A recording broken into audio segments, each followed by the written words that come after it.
rhythm.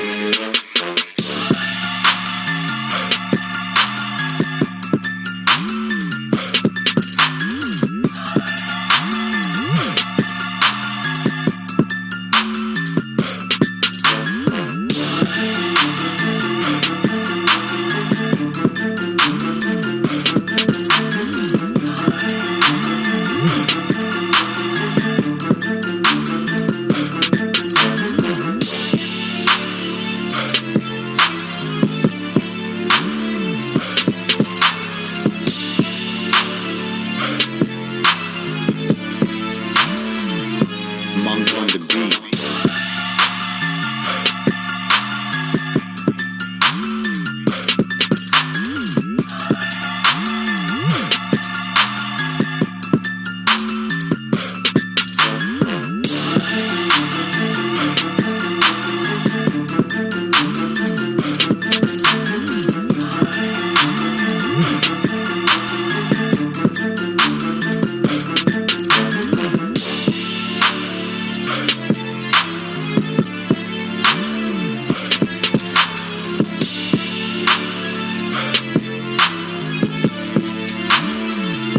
Monk on the beat.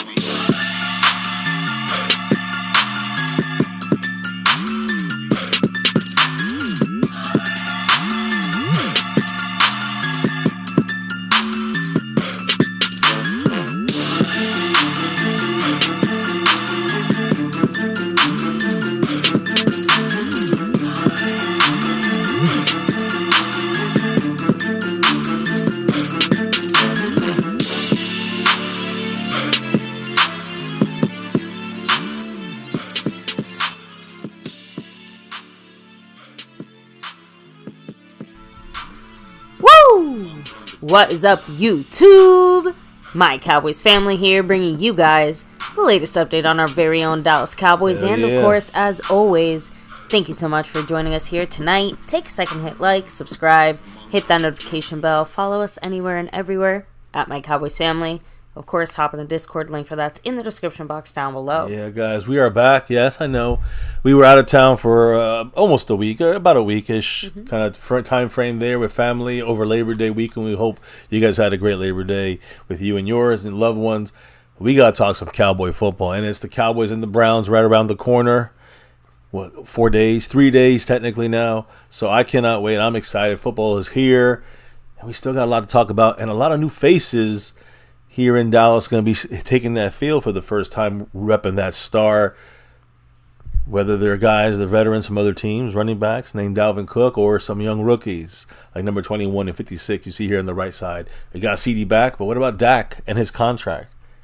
That kind of rhymed. Jerry Jones, he's making it rain, but for his yacht only? Look, we're going to talk about it all here tonight. Maybe there's a drought. I don't know. Either way, let's open up this thing and talk about, before we get to the football Cowboy side of things, let's talk about the family side here with you guys who, we had one live stream last week, so we do have some leaders and some other things that went down during the week, kind of mixed up the board. But first, let's talk about the person who reps the board and had a nice, almost full takeover, 75% takeover of the channel. It's the man Jet Li 44. Ooh, huge shout out to him. He is not only the sponsor of the week, he's also the Cash App King and the Membership Gifting King. Yeah, Membership Gifting King for 11 out of 13 weeks. Big shout out to Jet Li 44. Zach Luna is the other guy repping it with 83 points as the boss of the stream boss. Yes, much love to him. He's still in that green for now with 83 points for Zach Luna. And so those are your champions, leaders this week. So far, nobody on the gifting board. And I will also update, since we only had one stream, nobody on the Cash App board. So that's empty right now as we speak. But we do have some updates here. We had a leader last week, Zach Luna being, I think, the leader. But there were some drops that passed through here, through the thanks button by Dwayne Broussard.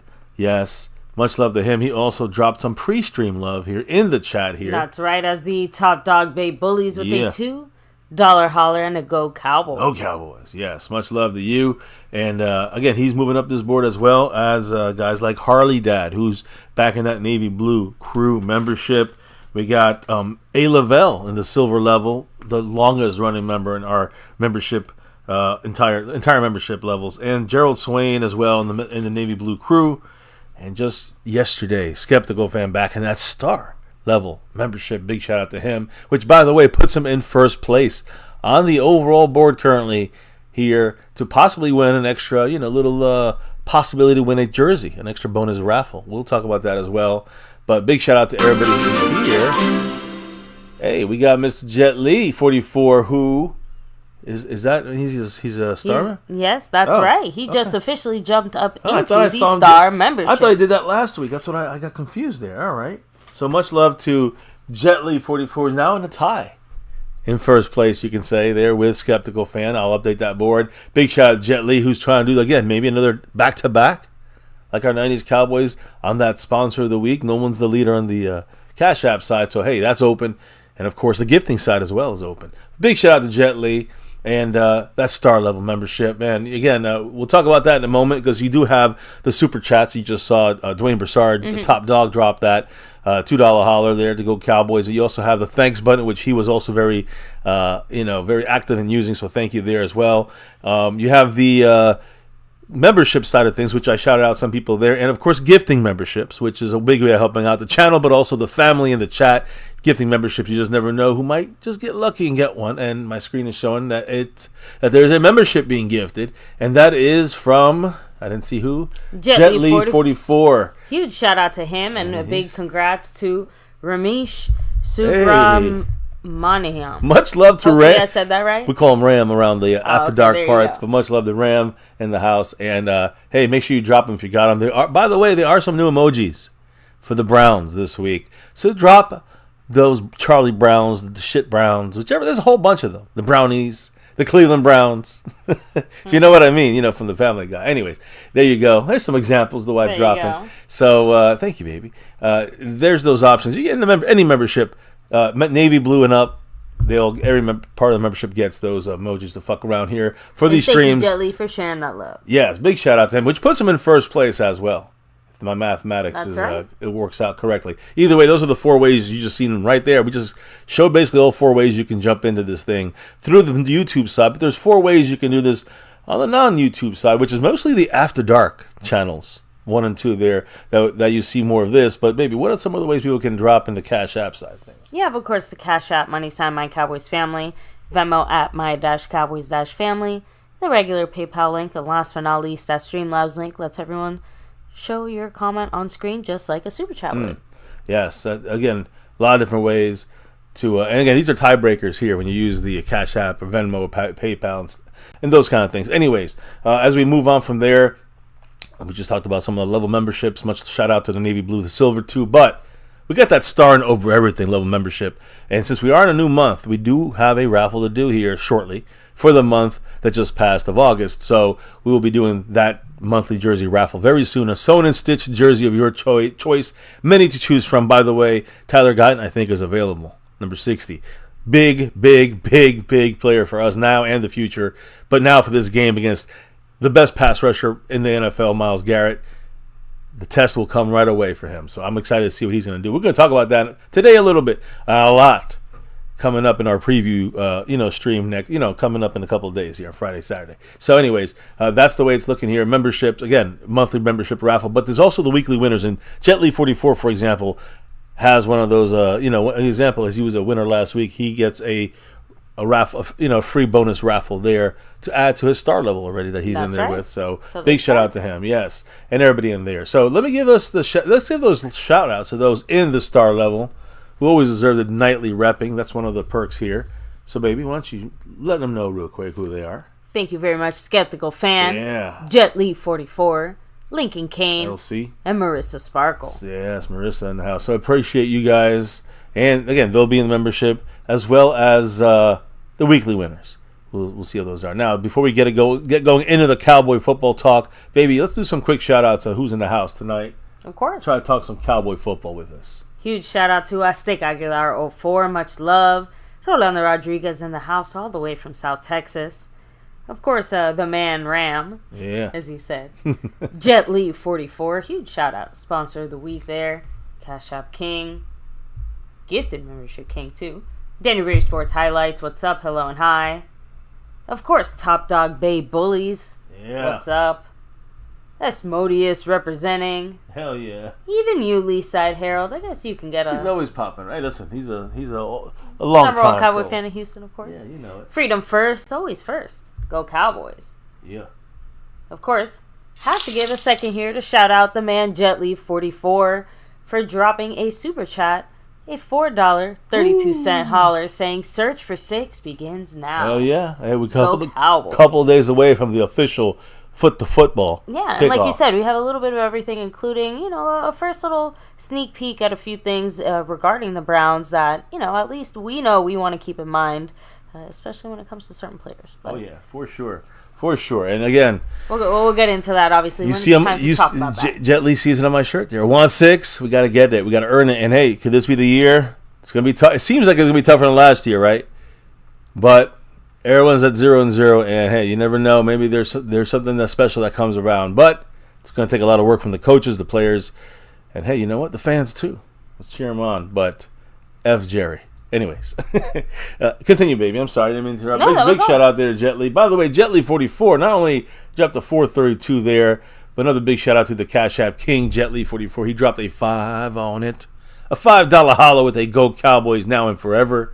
Jet Li has taken over. I gotta update this board a little bit for Mr. Jet Li because he's taken over all the first places here. So let me do that, and I don't know if there's a comment or That's two fine, or of the course. shout outs. We can roll on with it. So Frank Moyer, by the way, said, I can't stand the new kickoff style. You can't stand it? Hope they get rid of it. But Skeptical fan said, hold up, wait a minute. What? Because he just gifted 5 memberships. Huge Wow. shout out to you, Skeptical fan. Appreciate you. You talk about 5 on And it. gotta give the 5 shout outs here. Dustin Roberts, Stephen White, Wow. Daniel Berry, Frank Moyer, Rolando Rodriguez, all of you guys. Drop them now that you got them. And thanks for being here rocking with us. The Thank you, season is Skeptical on. fan, for showing that love. Much Yes. appreciated always. Skeptical fan. And the just man. in time, guys, because again, we have those fun. Fuck the Browns. You can say it Brown now. We're about 15 emojis. minutes in, I think. We bullshitted enough. Oh, true. So yes, we got the F the Browns. You know how that goes. A big shout out there. And never late, right on time.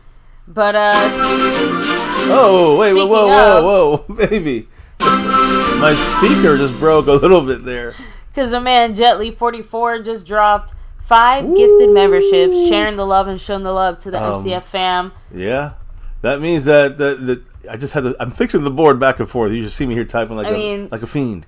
Texas But- Cat, Colleen K, Tyrone Church, Tommy Montoya, Wiseman 27. Some Huge ballers. shout out to you. Yeah, some big names there, like Tyrone Church and others that just got the perfect timing for them. Big shout outs to you guys kicking off the season. The back and forth battle there between Skeptical and Jet Li 44.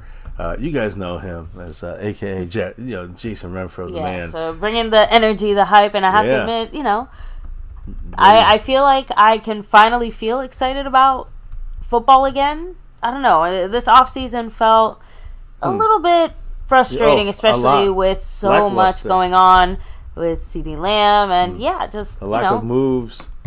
exactly. So there's a lot of factors going into it. So it's felt like I haven't been able to be excited about our team until very recently, in a way that feels genuine. Right, because before this, too much of my doubt was still there.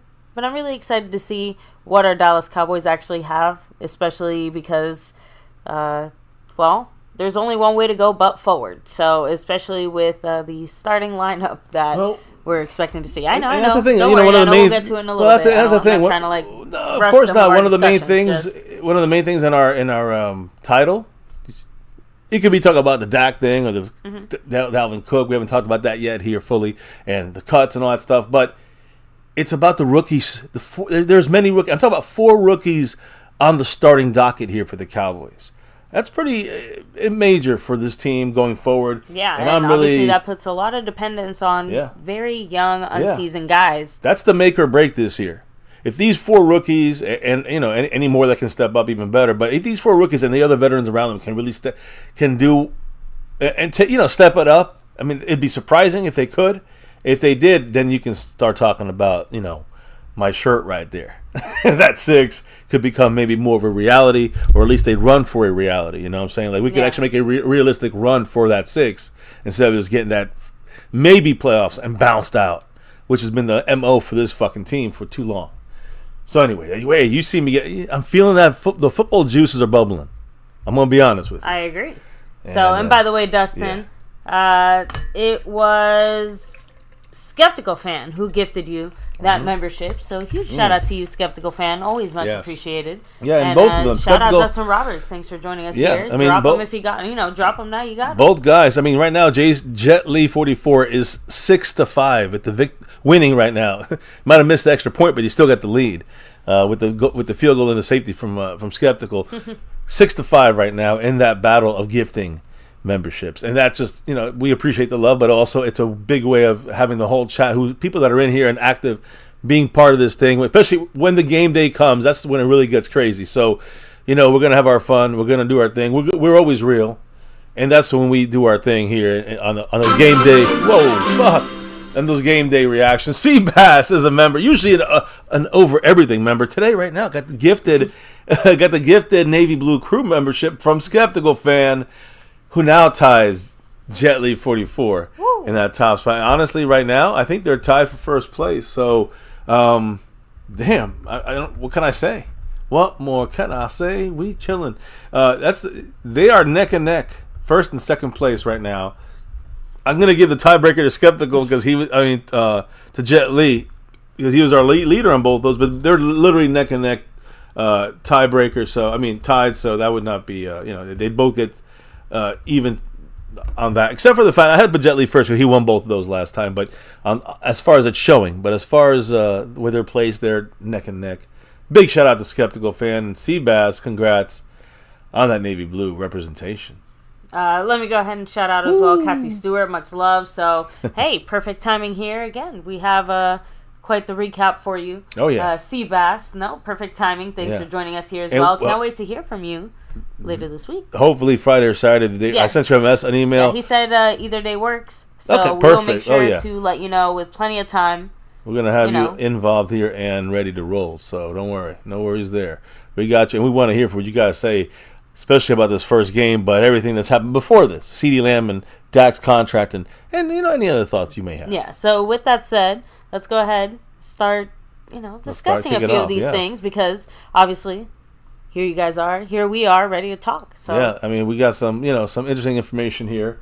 And always a little things that you may have missed out there in the popular media. All the Cowboys and Cowboy adjacent things that are always lurking them. Yeah, always around. So look, first let's go with just NFL news real quick. A big shout out, a big situation there. I'll say I just saw my screen. A big shout out. Congrats to Toxic Splendor. Oh man, so that is Chalked on Montana getting the membership. I'm assuming there's a 5 on it. Huge shout out once more. Jet Li 44 said, "Hold up, wait a minute. I think 5 more people need to hop up in it." With 5 gifted memberships, shout out to Marco Sepien, Toxic Splenda Papi Vela, House Nelson, Chalked on Montana 808, and Get Greased. You got some of these names that you're loving right now, right? Just reading everybody's names. Hey, congrats to them. Big congrats to them. Huge shout out to Jet Li 44, all by himself in first place on both the overall board and the gifting board, kicking off this basically for week 1 of our Cowboy football. So, big huge shout outs to Jet Li 44, who by the way has almost a full takeover from last week. Yeah. Continues repping it now many ways, but Skeptical's always in the background there. Zach Luna still got that stream boss. So there's always something more to conquer when it's Jet Li. He's out there for it all. And James Herrera, Juan Carlos, shout out to you as well. But baby, yeah, we got football news here, and unfortunately, obviously this is a good ending, but a big deal happened in San Francisco. The police department there, they saw that reported that the 49ers, Ricky Pearsall, was shot through the chest in a robbery attempt. He's a rookie. It was over a Rolex watch. He was headed to a signing event on Geary and Market, and there was a struggle for the gun. Both him and the suspect were shot. Both of them are stable, were stable at the time, and went to that San Francisco General Hospital there. So thank goodness he's okay. But man, that's obviously a fucked up situation. That's a rookie just getting robbed for his Rolex. I agree. Always gotta be on top of it. Oh, being on top of things. It's the man Jet Li 44 with the 598. He's throwing out those little that change in there. Much love to Jet Li 44. Baby, what did he have to say? Another Go Cowboys. Oh, hell yeah. Thank you so much, Jet Li 44. And by the way, that actually brings Zach Luna down to 72 points. Oh, shit, so there you go. That's a Carl Lawson. At least last I checked. But I have a feeling I didn't even talk about roster number changes. That's the whole thing coming as well. So True. We got to talk about that. Kathy Martis, what's up? Shout out to you as well. Big shout, yeah. But yeah, a lot of After Dark crew. Okay. Appreciate Can't you guys. believe that he's somehow, as unscathed as he is. I saw the video. He was looked pretty bad. I will say it looked pretty scary, but thank goodness he's okay. Now, staying in that division with the Niners, you got the Rams. They're expected to hire Scott Frost as senior football analyst for their team. Frost, and again, this is I guess close to my heart. He's UCF, and I'm UCF, University of Central Florida. So Frost was most recently the head coach at Nebraska, and went 13-0 as the head coach of my UCF Golden Knights at the time. Knights. In 2017, he played 5 seasons in the NFL as a defensive back, worked as an assistant in Oregon. So congrats to him there, going to the Rams. Now, I will say, remember there was an issue with the Jaguars kicker, Brandon McManus? Yeah. It was a kind of sexual harassment in a plane going to a London game. Mm-hmm. A circuit court judge in Florida dismissed a lawsuit filed by these 2 women. That was filed against Jaguars kicker Brandon McManus and the Jaguars that accused him of sexually assaulting them on the team's overseas trip to London in 2023. So after all of that, whatever the reason was, maybe who knows, maybe it was an under the table buyout, but the point is he wasn't guilty of any sexual harassment, and the Jaguars get off the hook as well as far as any kind of wrongdoing or getting fined or anything like that. So that's the way that's sitting. Now, we also have interesting little update when it comes to the way the NFL is going to go. You guys remember that automated first down system? Yeah. You remember when they had the automated first down system? They marked it by like a sensor. That's not coming back for the season. Thank goodness. So that's just a trial run. Like I kind of mentioned that for preseason a couple times. I think it's only for the preseason time. I wasn't sure. Well, I just want to make sure I brought it to you for real here. This Hawkeye system, which is used in tennis, where the ball hits, kind of like that situation there. The NFL shelving that project for this regular season. The NFL headquarters in New York, they debuted this technology, and it was met with a lot of complaints. Live on air broadcast took away from the game, took too long, slowed the game down a little bit too much. So well, I'm glad. Yeah, so they're not going to use that sensor thing there. They might use that index card, like us in the Raider game there. But basically, it's kind of reminds me of the soccer. There's a soccer controversial kind of system, VAR, which has been a very annoying system for fans, at least for many, many years. So, anyways, that means chain gang, which is of course is the 10-yard marker guys there. Then it's not a perfect system either. There, let's be honest, but it's more accurate, I guess, on the field. Some weird laser.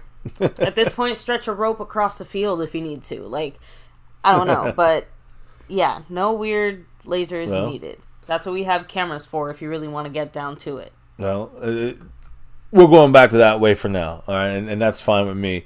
When they perfect that other system, then we can go that route. That would feel good going that route. But that's the best we got is the chain gang, the 10-yard crew there. Instead of waiting for some digital image to appear on the screen, we're just going to have the drama of the guys running on the field with the refs and measuring where the ball hits on the first down, how far they are, how far they made it over. Yeah. So that's the way it's going to go for the 2024 season, and technology will continue going that direction. That's what I was thinking. He's like, why do that when you can do the credit card trick like the Cowboys versus Raiders game? Like, I think it wasn't an index card, right? Yep. Yeah. There you go. So yeah, exactly. Like we can just go back to the good old fashioned index card system. I'm telling you. Not the favorite way of doing things for the Raider fans. Let's be honest.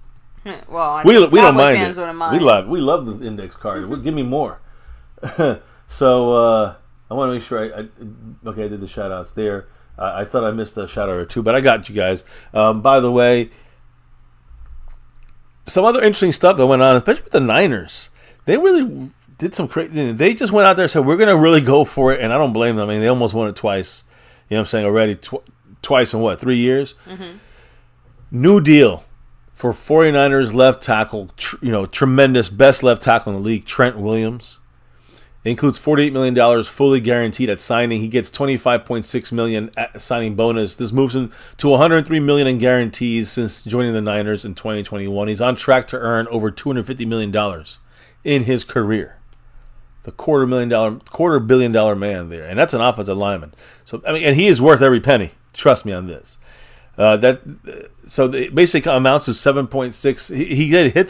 He hits on the Niners cap this year, only $7.6 million this year, and he has 3 years remaining on his contract, and it's all wrapped up into one big deal. He will make $27.65 million this year. That's how much he makes, but he only hits the cap 7.6. So again, the Niners have to pay this in the future. But they're rolling, you know what I'm saying? They are opening up space now to make a lot of these moves here. So, and I'll go back to the other guy they moved around, which is Deebo Samuel. They restructured his contract, created $16.4 million in cap space. Now, by doing those two things there, right, guess who they signed? Wide receiver Brandon Ayuk, which is a big, one of the bigger names out there with the situation. Well, I mean, with the situation they had, remember he was kind of going to be out of there this year, but they got to deal with him finally after these other moves opened up money this year, and he accepted the same deal that has been on the table since August 12th. His hold-in didn't really, alter any part of his current 4-year, $120 million extension. He took the same deal that had been basically there for the Niners in the last 3 weeks, and I guess for him it worked out in the end. I don't know if it was more intricate stuff like guarantees, I'm assuming, but the actual breakdown of the amount he wanted was always there. It was more of the guarantees. That comes in when you see the working of the money with Trent Williams and getting his deal extended, but also restructuring it now. Restructuring Deebo Samuel. That's why the Niners win. Unfortunately, I hate the Niners, but that's why they win. They got a better GM. I mean, that's why the Howie Roseman with the Eagles. That's why they do well, better than they fucking should, because they got a good GM, and that's just such a big difference there. So again, they make their moves, they do their things. The Eagles. Here's an issue here. I don't know how. Again, this kind of obviously sucks for them. Although we don't mind it in Dallas. He's been burned by us many times. James Bradbury, a veteran Eagles cornerback, suffered a lower leg injury. Oh, no. Earlier in practice I think it was last week. The surgery was not required. The injury involves a tendon, and recovery time for this injury is about 6 to 8 weeks. So similar to a Deron Bland situation as far as time missed. Cowboys we don't play the Eagles until week 10. So he'll be back by then. He should be back by then, at least. You know what I mean? So when it comes to this timeline situation. Yeah, and Jet Li 44, we'll make sure to double check that here in just a little bit. What did I miss? Because he says he should have 11 gifted memberships. Oh yeah, I'm sorry about that. Yes, I didn't add the last group there. I apologize. Jet Li 44, always on the case. Appreciate you. I'm gonna finish the NFL news real quick, and then I'll do that here. And you hit some comments in the chat there. So just another again, these things matter to the Cowboys in the sense that you see these deals kind of going up. You think about Tyler Smith. You're thinking about eventually the other offensive linemen like Cooper Beebe and Guyton if they pan out. You think about some of these offensive linemen and other positions. Like for instance, cornerback with Deron Bland. All right. The Jets and cornerback Michael Carter agreed to a 3-year, $30.75 million extension. That can be worth up to $33 million with incentives, with $19 million in total guarantees. He's the highest paid slot cornerback, and that's more of a Jordan Lewis situation. Right now we're getting a steal for Jordan Lewis. $4 million a year, something like that. I don't know. Yeah. So, and he's a top 10 guy, Jordan Lewis. Right now, Michael Carter Michael Carter II, the Jets slot corner, highest paid slot corner in the league.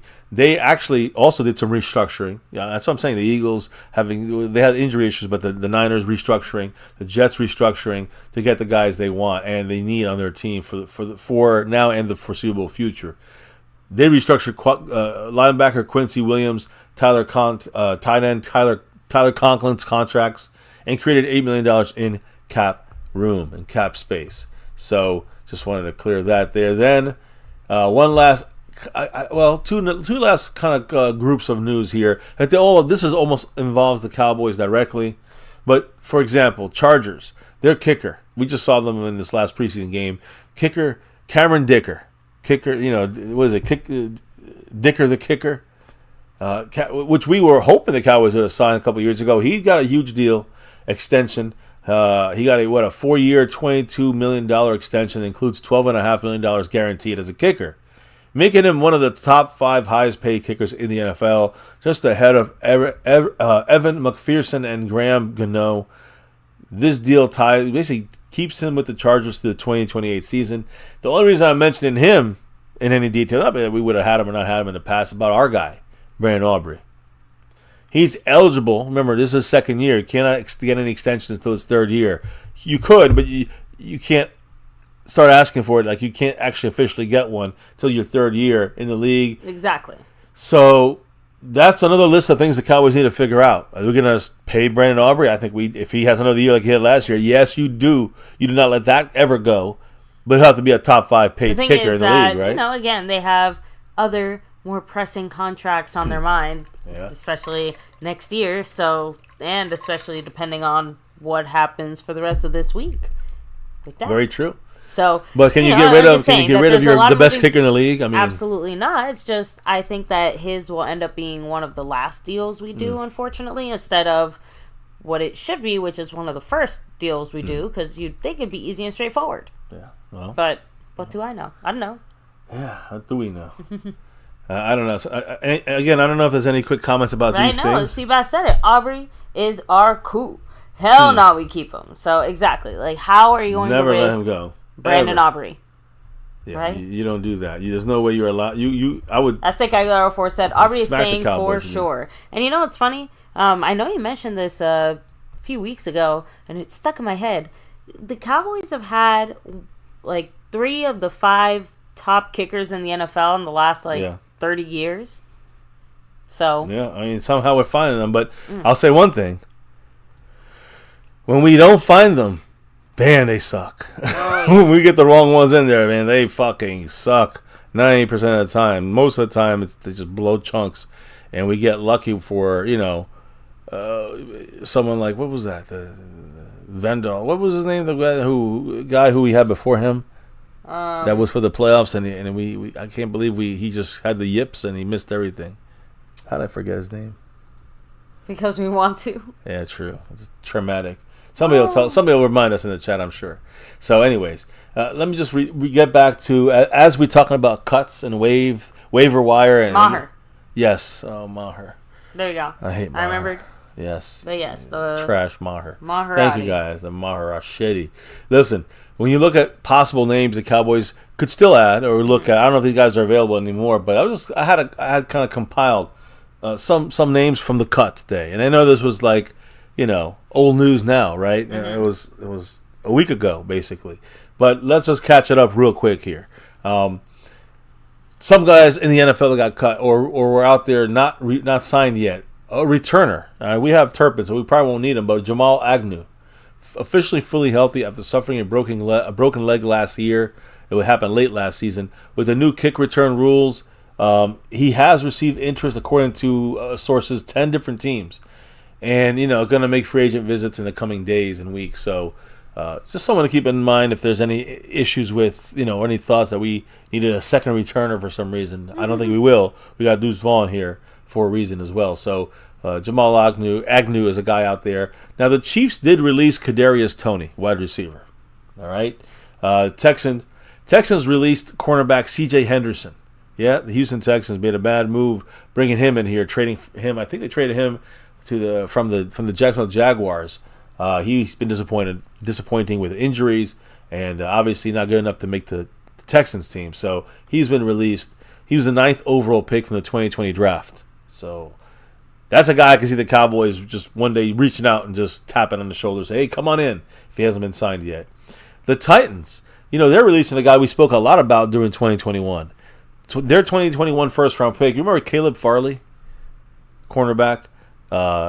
He got injured right away with the Titans, and he never was the same. His family's house, I think, burned down once or blew Oh, up. yeah. But the point is that before that, for the draft, we were looking at him as a possible guy that could fall to the Cowboys. He was released. Again, the Cowboys loved him. Do not be surprised if the Cowboys pay cheap money to bring one of these kind of guys in, like a C.J. Henderson or a Caleb Farley. Both these guys, 2020, 2021 draft, cornerbacks, safeties, the defensive backs. My point is, just don't. You know how the Cowboys Stephen Jones works. Another guy that the Cowboys loved in 2020, wasn't he? I think it was 2020, the year we got CeeDee Lamb. The Panthers, they released former first-round pass rusher Kayvon Chaisson from LSU. Remember him? Oh, yeah. We talked a lot about him. He was basically going to be our pick if CeeDee Lamb did not fall into our lap. And Chappelle Hannon, what's up? Hey, Chappelle Hannon in the house. But Kayvon Chaisson has been released by the Panthers. He had signed there with the Panthers this spring. But remember, at pick 17 in that draft, the Cowboys, there was no way that CeeDee Lamb was going to fall into our lap. So, yeah, the plan was to get Kayvon Chaisson to the Cowboys. That was the initial plan until CeeDee Lamb fell in there. So, thank goodness that happened, because he's right now a free agent. Kayvon Chaisson. Also a free agent, the Titans released linebacker Luke Gifford. A lot of people are saying we should bring him back, but I think injuries have really taken their toll on him. By the way, Jet Li 44. I think it's time to move forward in that direction. Yeah, I agree. We got our special teams guys. But by the way, I want to say Jet Li, I did update the board. You're back to your 11 gifted membership, skeptical with 6 in there. Now, a couple other Cowboy-related, directly Cowboy-relative players that have been moved around in the league or available. The Commanders. Washington Commanders. They're trading John Ridgway III. Remember John Ridgway? Mm-hmm. Cowboy drafted him, and we released, what's his name? We released him, Dan Quinn supposedly released him. So Dan Quinn picked him. We had traded him to the Commanders. He goes over there, Dan Quinn, and then trades him away. Interesting. So I'm assuming that was Dan. People were like, "Well, Dan Quinn didn't want to get rid of him." It was, no, Dan Quinn didn't want John. He did not see John Ridgway as a big time player, at least in his system or his scheme in Dallas.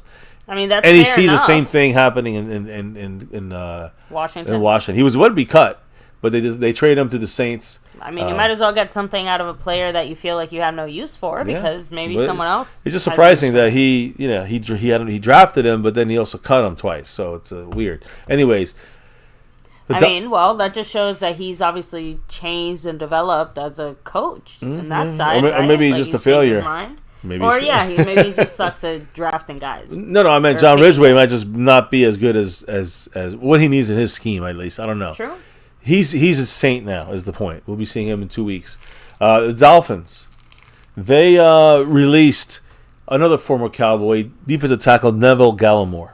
So hope he finds a place out there, not coming back to Dallas. But the Dolphins cut Neville Gallimore. He did not make their team.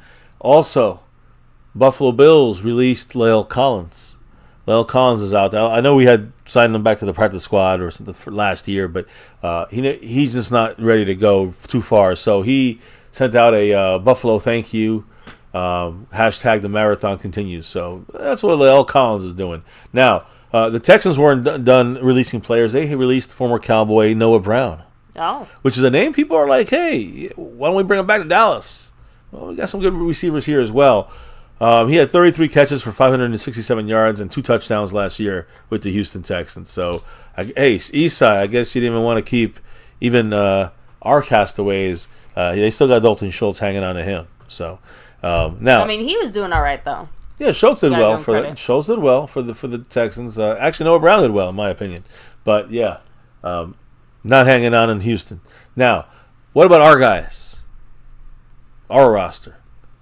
Well, we had released some guys earlier, and this is weird because I know yesterday there's some basic 2 guys we had released, and one of them was Fehoko on an injury situation. He was on an injured list, and then he was even with the injury we did not keep him on the team. So Fehoko was released. A couple other guys were released. We had discussed them already last week when we talked about them, and then the final waived guys came out on final cutdown day. These guys did not get on the 53-man roster, all right? Josh Ball was released. Again, the guy from the inside there, Josh Butler, Snoop Connor, Jalen Cropper, Malik Davis, Denzel Daxon, Princeton Fant, Keemon Hall, Kelvin Harmon, Emily Johnson, Racy McMath, Brock Mogensen, Justin Rogers, which is our draft pick, Julius Wood, who was, I'll tell you about these guys. Some of these guys were picked up. Royce Freeman was released at running back. Darius Harris, Carl Lawson was released. Dakota Shepley was released. And Nick Vigil was also released. So these guys did not make the roster. Now, there were some other moves that were made, and I'll go into these in a little more detail here. Important to note, Peyton Hendershot was going to be released. The Cowboys traded him, and I'll get into details on him in a minute. We also had a rookie, Nate Thomas, guys. He's on the injured reserve. It looks like he misses the year. He's a red shirt. So he's basically was he our late sixth round pick or one of our 2 7th round picks? Nathan Thomas out, seems to be out for the year.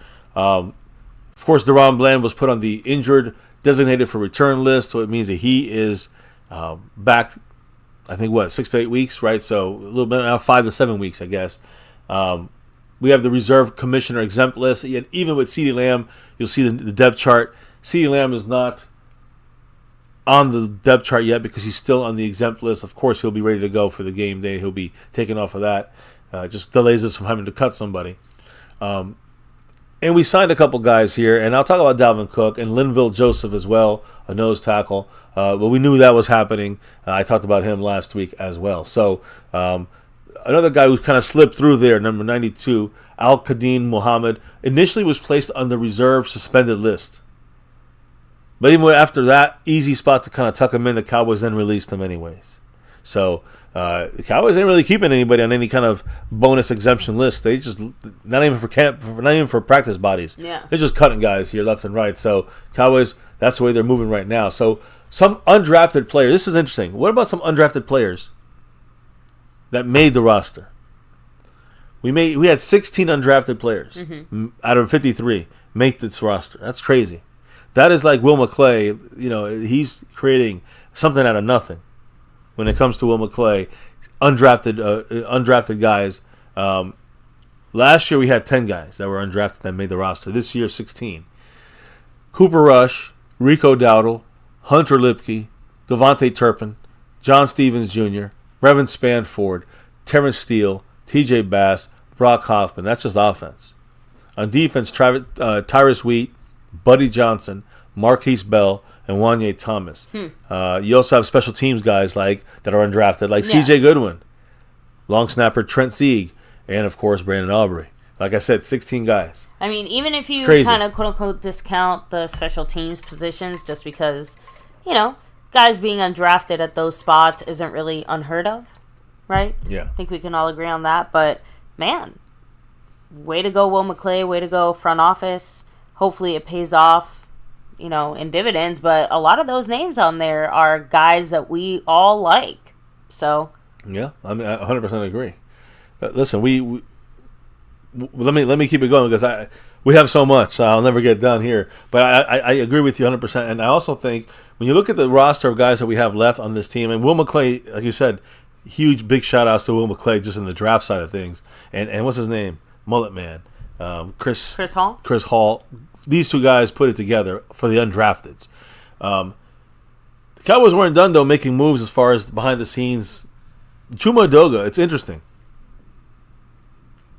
He was not placed on that same injured reserve list as Deron Bland, when you have to miss a certain amount of time, like 4 weeks of the season. Right. So the Cowboys are very feeling good about Chuma Doga getting back here. Who's That's a positive. Yeah, he's the backup right now. He would be the backup injured, I guess you could say. But he was supposed to be the starter at left tackle. Guyton is going to start there. So Chuma Doga then, after the 53-man roster came out and everything, and the cuts, after 24 hours, Chuma Doga was then placed on injured reserve, which means he's only out for maybe I don't know how, he's out for a couple of weeks. I don't know exactly how, 21 days. I don't know when the window is, but basically he will be, I still think he's attainable for us to come back sooner than later. Okay? When you look at the guys at the bottom of our 53-man roster that made the team, if someone comes back, let's say an IR player, we're talking about an injured player like Chuma Doga, when he comes back, or some other guys come back. I know it depends on which position comes back, but if we get these guys like CeeDee Lamb, when he gets put back on, we got to cut somebody. All right, he's not officially on the roster. Yeah. Who gets cut from our 53 right now that's left? And I think you guys have to add in there guys like Spanford, who we cut and get right back. Guys like Willetsko, who made the team. True. Even a Buddy Johnson at linebacker, possibly. Positions, though, play a role, which, saying whether it's ability to get picked up as well. There's a lot of different reasons to kind of go about that. But when you look at our breakdown, we have 3 quarterbacks that made the team, 4 running backs, 5 receivers. We didn't go with 6 receivers this time. 4 tight ends, which kind of goes against your kind of thought process there, right? Spanford made the team. But like you said, he could be the cut, and picked right back up as a practice squad guy. True. Now we got offensive linemen. We got 10 of them, 9 defensive linemen, 5 linebackers, with Buddy Johnson sneaking in there at the end there. Defensive backs, we have 10 of them that made the team.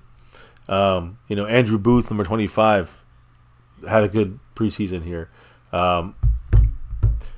We have, of course, 3 specialists. That all equals 53 guys on this roster. So, now, when I talk about tight ends, Hendershot got traded to the Kansas City Chiefs. We got a conditional 7th-round pick. I think what that's going to happen is that if he plays a certain amount of time with the Chiefs, we get a 7th-round pick. That's it. Like, that's not, like we don't get anything. If he gets cut tomorrow by Kansas City, we get shit. Worst thing is we might get a 7th-round pick. It's either that or we're going to cut him anyways, might as right? Well, right? I mean, we're going to cut him anyways is the other option. So Andrew Booth don't get anything out of that. I do want to make a point about Andrew Booth. I brought him up for a reason. He took over number 25, which is Nashawn Wright's 25. Nashawn Wright went to the Vikings in the trade. We got Andrew Booth. Oh, sorry about that. I want to make note about one thing. Of course, like I just made a mention, Andrew Booth Jr., he made our 53-man roster. Nashawn Wright got cut by the Vikings. If we wanted obviously won there. Yeah, if we wanted, we could pick him back up if we want to. At least we're winning. Now, one of the guys that we cut that was surprising in this group was Justin Rogers. He's a draft pick for the Cowboys. He's the only draft pick to be waived before the season since 2019. It's been a while. And we've had a lot of guys we got 8, 9 guys drafted sometimes in some of these drafts, and we don't cut any of them. Justin Rogers was released, and he's one of my guys I thought was going to be good for us. Well, maybe we get him back in the practice squad, right? We'll see, guys. That's the Cowboys wanted to do that. But we did add defensive tackle Linville Joseph. We talked about him last week. He officially is going to wear number 93.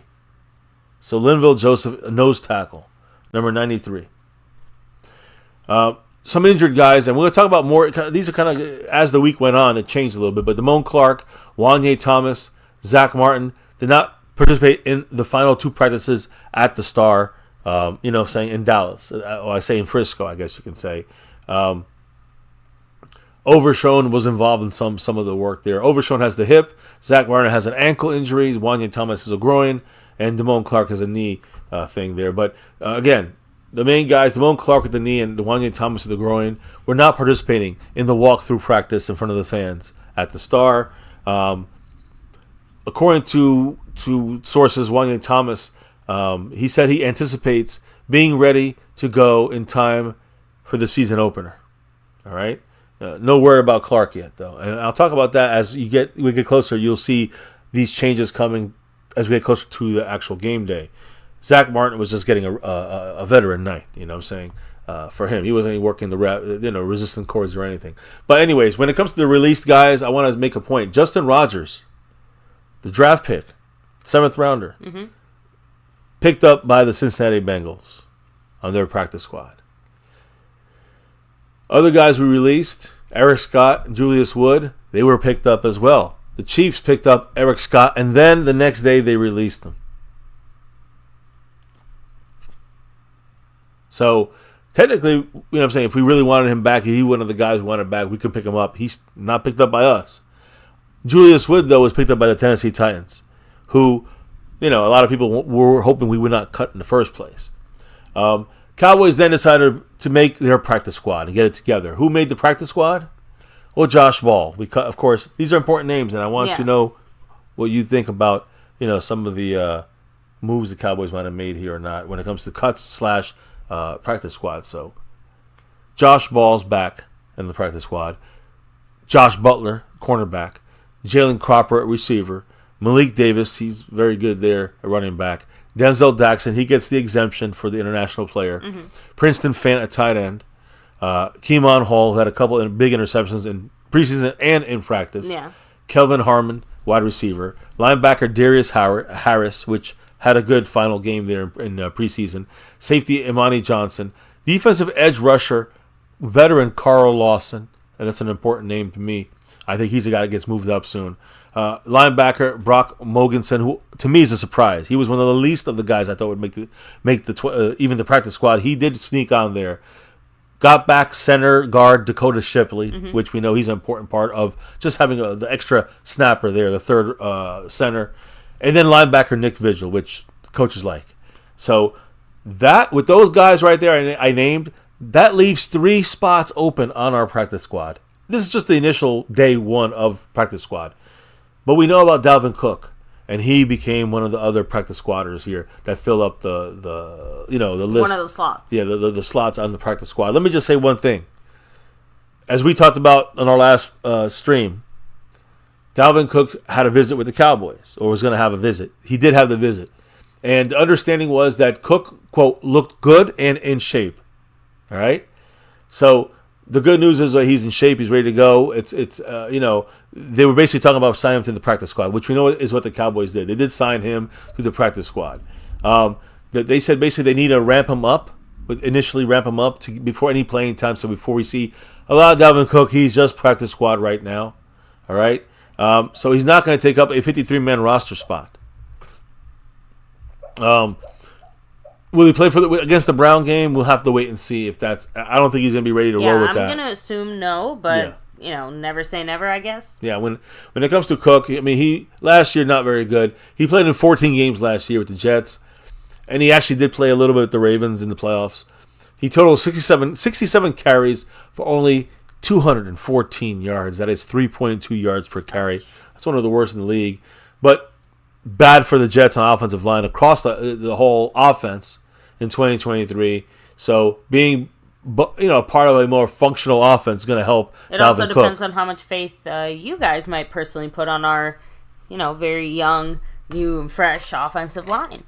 Just saying, if it doesn't improve or it isn't that great, Dalvin Cook is of course going to look just as bad as he did on the Jets. But if our offensive line can scrape some decent plays together, well, maybe Dalvin Cook looks better. I agree. It's a combination of just being part of a better offensive scheme, offensive team. Hopefully, as good of a better offensive line than the Jets. So anyways, the point is... And yeah, Seabass, Cowboys never seem to have any luck on the waiver wire. I know. I will say this. Cook was very serviceable for the Vikings, which is what Zimmer knows. In 2022, we're talking about 2 years, a year, not last year, but a year before that. He had 264 carries. He had 1,173 yards and 8 rushing touchdowns. Now, has he posted more impressive and advanced numbers in the last 2 years? You know what I'm saying? Not really. He's not really been explosive or have those analytical yards over expected per carry. But the point is that with him, right now we're going to have him, Zeke. Both these guys are less explosive. And they get less yards per average than most running backs. So the Cowboys are going with old and maybe some power, some veteran. I don't know what's going on here, but he's practice squad right now. You got Cook, you got Zeke on the 53s, Rico, Deuce on the 53, the true running backs, and Dalvin Cook again, and Malik Davis as part of the practice squad. So that's the way the Cowboys are looking at running back at the moment. Now, so you guys know, we're following here. Dalvin Cook, practice squad, but he's getting the number 20. You see my thumbnail, you'll see him wearing number 20. So he was we have 17 practice squad spots because it's 16 plus the international players. So we have 15 guys with Dalvin Cook with 2 spots open. The Cowboys ended up signing Amani Oruwari, cornerback, and Phil Hoskins, defensive tackle. That up to 7. That we got our full practice squad filled up here with those 2 signings and Dalvin Cook signing. Practice squad is full of 17 players.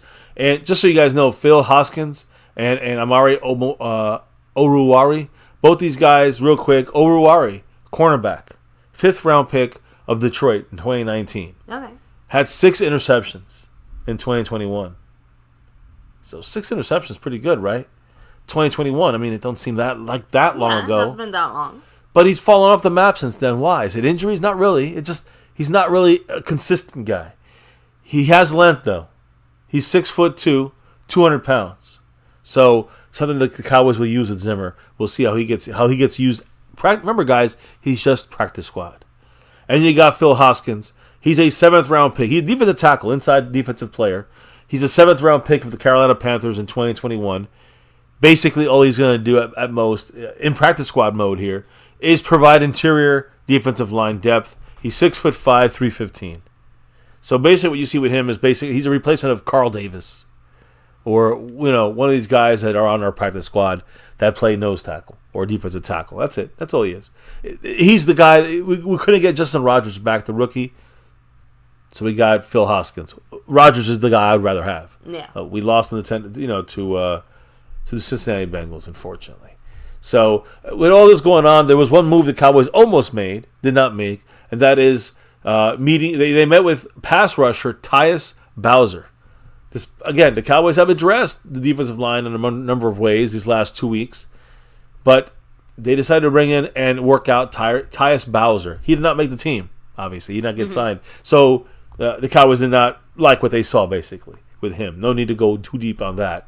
What the Cowboys did like, C.D. Lamb. Getting him signed up, guys. And we talked about him in the last stream we had last week. It was our C.D. Lamb contract. And I just want to say a couple of quick factors about this, because this is going to lead us to the salary cap and DAK's contract. So C.D. Lamb's contract, 4 years, $136 million extension. Second highest paid non-quarterback in history. Justin Jefferson's number 1. $38 million signing bonus. That's the largest signing bonus ever given to a wide receiver. So he does have a bigger signing bonus than Justin Jefferson. Which, again, is similar. It reminds me of Tank's deal back in the day where, again, he wasn't, the highest paid player, but he did break the record in some way. Yeah, in some categories. At the time, D-line guys. Yeah, so for CeeDee Lamb, he gets the largest signing bonus ever given to a wide receiver, which at least for that category, he outdoes Justin Jefferson. Mm-hmm. He gets $100 million guaranteed as well out of the 136. So just a little note about CeeDee Lamb, what he can do for us this year. He can be the 3rd player in NFL history with at least 100 receptions, 1,300 receiving yards, and 9 touchdowns in 3 consecutive seasons. I mean, if he does this again, he'll be the 3rd player in history to ever do this. Mm-hmm. That's like Jerry Rice mode. It's kind of Randy Moss and CeeDee Lamb kind of guys. You know what I mean? So he needs only 116 receptions to have the most by a player in his first 5 years in history. That's not easy. But if he gets 116 catches, I mean, that's the most ever in history in the first 5 years from any receiver, not just the Cowboys, in history. These are big numbers. He's getting paid big money now. Mm-hmm. So when you look at his money, guys, and you kind of put it together here, his cap hit for this season, only $8.75 million. That's not bad. $8.75 million. Now, next year, it goes to $35.4 million. And there it is. The year after that, $33.6. In 2027, $36.6. In 2028, $39.5. But after 2025, it changes. We get back money if there's a cut. We get back $10 million, $21 million, $31 million if we cut him. So I will say, though, overall, he still gets his money up front. It's front loaded for him to get, and it's kind of back loaded for us to get out of, if we want to. Sounds like it's a mutually beneficial contract on both sides. It is. It works both ways, but it is in favor of Lamb. Why? Very strong contract for CeeDee Lamb. Cash flows basically mimic Justin Jefferson. It's almost the same contract, just a little bit smaller numbers. It's basically front end, big numbers, then drops off at the end, where the Cowboys can kind of move to cut him. He gets his money anyways, though. It's more about how we use the cap money. But the point is that you got Jefferson, you got CeeDee Lamb, almost same contracts. You see this happen back to back.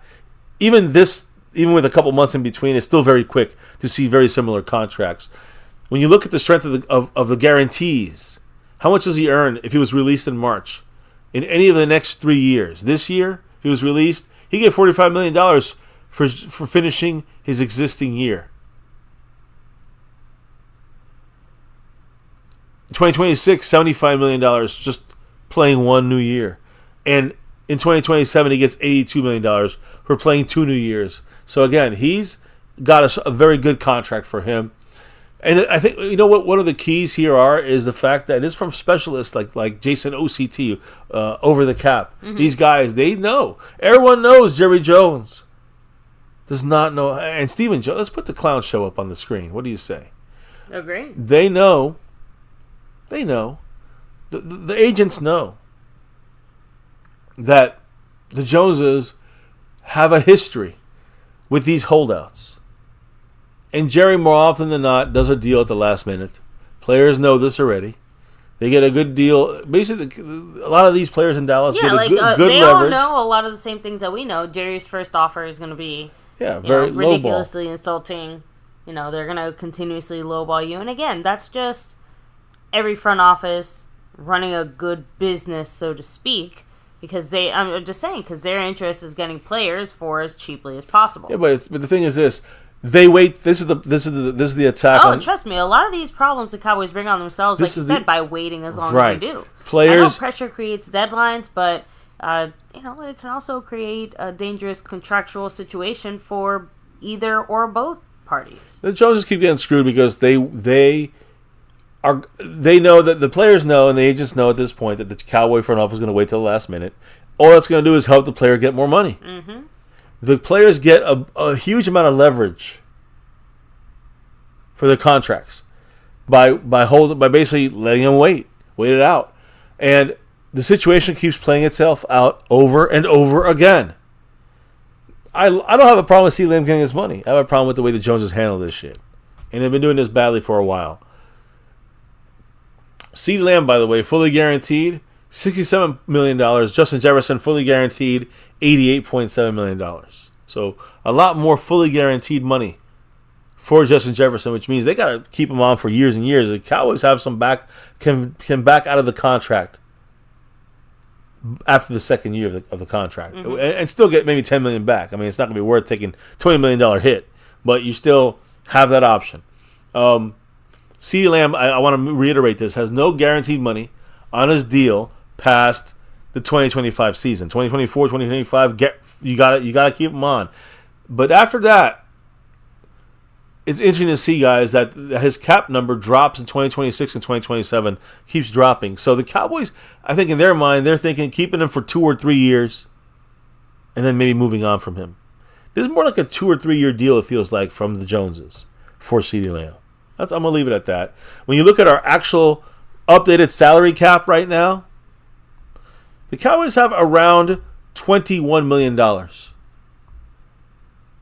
And I think after signing Cook, Carl Lawson, getting the practice squad signed, all these guys signed up, the Cowboys on OTC, for example, are listed as 17th most cap space, which is about $12.4 million.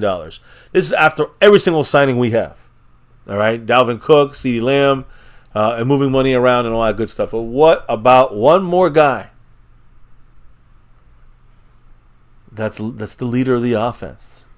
Who could you possibly be talking about? I don't know, maybe someone named Dak Prescott. Mm-hmm. What's the deal going on with Dak Prescott? Because Dak right now, guys, and this goes back to last week, his contract is supposedly next by the Joneses. And on Good Morning Football, Ian Rappaport summarizes where things stand ahead of this Week 1 battle against the Cowboys and Cleveland Browns. But what about Dak Prescott and a new deal? What did Rappaport say about this, baby? He said, quote, "You guys mentioned the Cowboys start with Dak Prescott, their quarterback, who is in talks with the team about a potential contract extension that would keep him in a Cowboys uniform, maybe for the balance of his career. The two sides have been working. There have been active conversations for about the last month or so, and the stakes are as high as they get. If Prescott does do a deal, which, of course, would make him the highest paid quarterback player, everything in NFL history, then he will remain with the Cowboys this season and beyond. If he does not do a deal, then the likelihood is he'll be a free agent, the highest profile free agent we have ever seen. He has all the leverage you could possibly get, and the clock is ticking. Now, do you agree with this comment that, he would be the highest profile free agent? No, I think there's other ones that have been bigger out there, Joe Montana and others. But Tom Brady was a huge free agent, right? True. I mean, so yeah. I think he means just more like in the upcoming season, like off season. Yeah, and I think that is for 2025, obviously not this one. I agree 100%. And I think that there's also an interesting kind of an update to what Rappaport said and a lot of media saying about the update on Dak's contract with Jones's. Baby, what's the latest? This is from today. Yeah.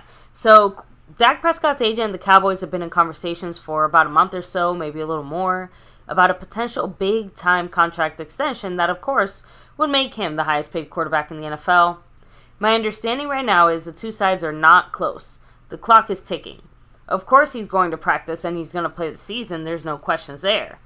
But if a deal that would, of course, make him the highest-paid quarterback in the NFL, highest-paid player in the NFL, if that doesn't get done by Saturday, you really have to wonder, is the deal going to get done at all? The stakes are as high as it gets for the Cowboys. If Prescott, who's a free agent after the season, doesn't get a deal, then he goes into free agency as the highest profile free agent in the NFL history. And then, of course, you have to wonder, would he even return to the Cowboys at that point?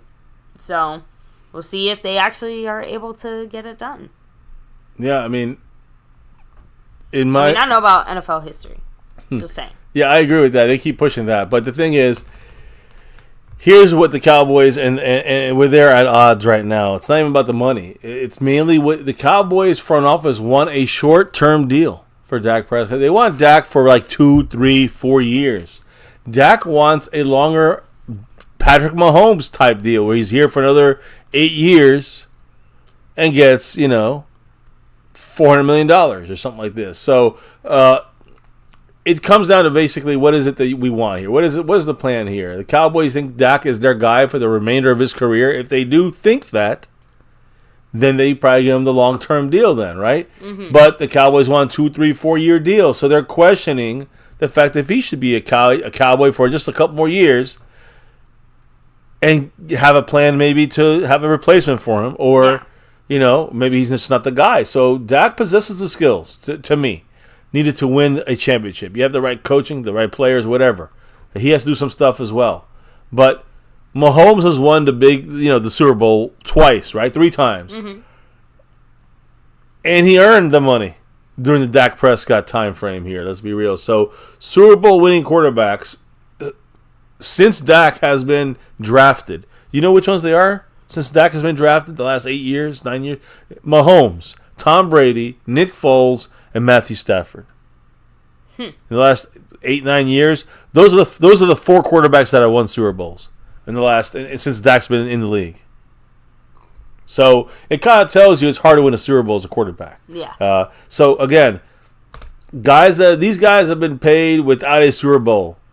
I'm saying guys that I'm not those guys, but I can list you a shitload of players that have been paid and not won a Super Bowl. So I think in the end, Dak is worth paying him. Now, is it about the money? Is it about the time frame? Figure it out. I don't know if I don't think I'd give him an 8-year deal, but I think that you give him a 2, 3 year deal. It's up to Dak to see if he wants to keep that. If he wants to get the deal done. Now, I know that Jerry and Dak spoke about things when it comes to contract stuff, and football stuff, but mainly contract stuff. So maybe I'll give you the floor. What was said? Of course. So first of all, Jerry Jones had this to say today, and this was actually speaking to Stephen A. Smith, surprisingly. Which, by the way, he actually sounded just a little bit senile there for a moment. I don't think even one of the things I have to tell you. But as far as negotiations with Dak Prescott, he said, "We have the challenge of not only recouping what we have spent on him over the last 4 years, we got to add that to what we're going to be paying him for the future. So again, just kind of complaining about how much the quarterback has to be paid and how to break that down and how that's going to be a hit on the cap. I mean, it's not going to get any easier the more you complain about it, Jerry. So Stephen A. Smith actually straight up asked Jerry about Dak's playoff success, saying, at what point do you look at your QB and say, what are you going to give it, or when are you going to give it to me in January? So Jerry Jones Puts basically... a little bit on Dak there. I mean, yeah, right? Like, and that's been the whole question. Like, yeah, we know Dak can win regular season games. Can he actually win playoff games? Do we feel confident in that ability? Jerry said, quote, when you look at the prospects of the likelihood of him over the next 5 years knocking on that door, I like those odds. And that, to me, is where you go. You pull the trigger on it. So why are we doing it? If that's the case, then who's lying here? Because it's either one or the other. Dak wants to be in Dallas more long-term than Jerry does, or vice versa. You know, Jerry wants Dak in Dallas more long-term than Dak wants to be in Dallas. But Seabass is saying, so why not pay him then? I mean, what's the whole? No, going back to what Jerry said, it's going to cost a lot of money to pay him, not just what we still already promised to pay him now, but on top of that, we got to pay him more. I know, it seems like Jerry is just still not used to the unfortunate reality of the quarterback market in 2024. Yeah. So, Jerry Jones also said, again, moving away real quick for a minute, as far as Jerry's comments here on the Dak stuff, just because this is more just general team stuff. But he had this to say as far as Derrick Henry and free agency, and speaking about how confident he is about Zeke. Saying, first of all, we might have a little difference as to what we are lacking the most. It is a very common matter-of-fact rule that when you look at a coming season, you've got some soft spots. In a football team or in any team, I think. So it's a question of, you know, where do you resource, what do you need, the areas that need the most attention. And candidly, I thought in Zeke that we really had an opportunity. I know that. How badly he wanted to get back with the Cowboys. I personally thought his work there in New England was better than maybe a lot of other people evaluated it. I thought he did carry the mail in some critical times for them. I have more belief that Zeke gives us what we need in our short yardage than maybe a lot of fans do. So there you go. At least now we got a little bit of insight into, you know, maybe why Zeke is where he is right now. Well, I think it's unfortunately, I think it's a little bit Jerry delusional there. I mean, I do think that he was decent with the Patriots, but decent is not what we, you know. I don't think that's what the Cowboys. He's selling us that he's better than decent. He's really ready perfect to timing. go. I think Jerry delusional is the perfect way I would describe this because Jerry Jones also mentioned, quote, one thing to remember with the veteran players like Dak Prescott and Micah Parsons. Those contracts are not this year in 2004. They're about the future after 2004. Anybody catch that? Yeah, I mean, 2004. Yeah, not 24. So he said it twice and just doubled down on it. So yay, good to know Jerry is 20 years behind. So one day we'll catch up. Making a lot of mistakes with years the last couple of years, Jerry. Just saying, who knows how many years he actually wants, Dak. He might get that confused too. Anyway, that was it as far as what Jerry had to say about Dak, and then that little bit about the Zeke stuff. But then Dak, earlier in the week, actually it was last week, but he was actually asked about some very similar comments that Jerry had made about him and his contract situation and stuff like that. And Dak's response was pretty funny. Because he said, I stopped, honestly, listening to things that Jerry Jones says to the media a long time ago. It doesn't really hold weight with me. So, damn. I think that he is just also trying to say that, I know that Jerry will just say whatever he can in front of the camera to get attention. Just saying. It doesn't sound like he wants to be involved in that. Yeah, I hear you. I know. There's a lot of ways you can say that. Interesting that Dak decides to say that at this point, where his contract is still just not done yet, and a lot of people are saying if it's not done by before this week 1 game. For some reason, they're saying if that's not done by then, the percentages of him being not a Cowboy next year goes up a lot. So we'll see. So, sorry about that. So, Dak also threw out there a little comment as far as CeeDee Lamb, now that he's kind of back in the fold, right? Especially, he added a little bit of muscle weight. He was working out this offseason, saying he's wearing a lot more sleeveless shirts. As long as the speed is there and it looks like it is in practice, I'm fine with however big he is.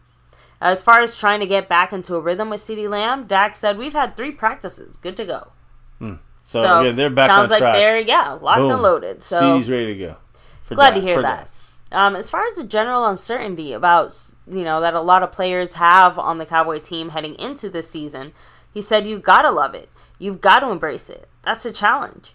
We, as the players and the coaches, don't have the full say in whether we're here or not. It's about us controlling what we can. It's about sticking together. Yeah, it's now.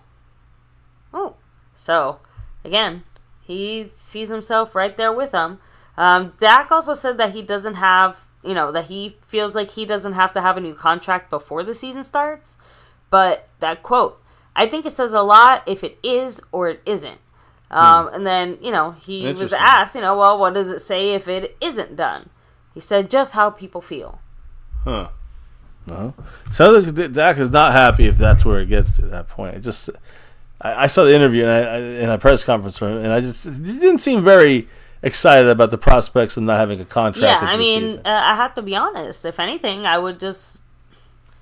it seems like we're about to see the Cowboys and Dak have a bit of a breakup. Well, if it continues this way, it's no other choice. That's the front office for you. They have no plan right now if Dak is gone. I mean, we got, Trey Lance? Cooper Rush? Please, guys. So, anyways, as we move on from that, I do want to get to some of I don't know if that's everything you had from Dak and Jerry there, but the youth of this team is very important. We're going to talk about these young guys. They're going to have 4 rookies going to be starting, basically. But here's the thing. Listen to this, baby. What do you think? The Cowboys are 26.7 years old as a team.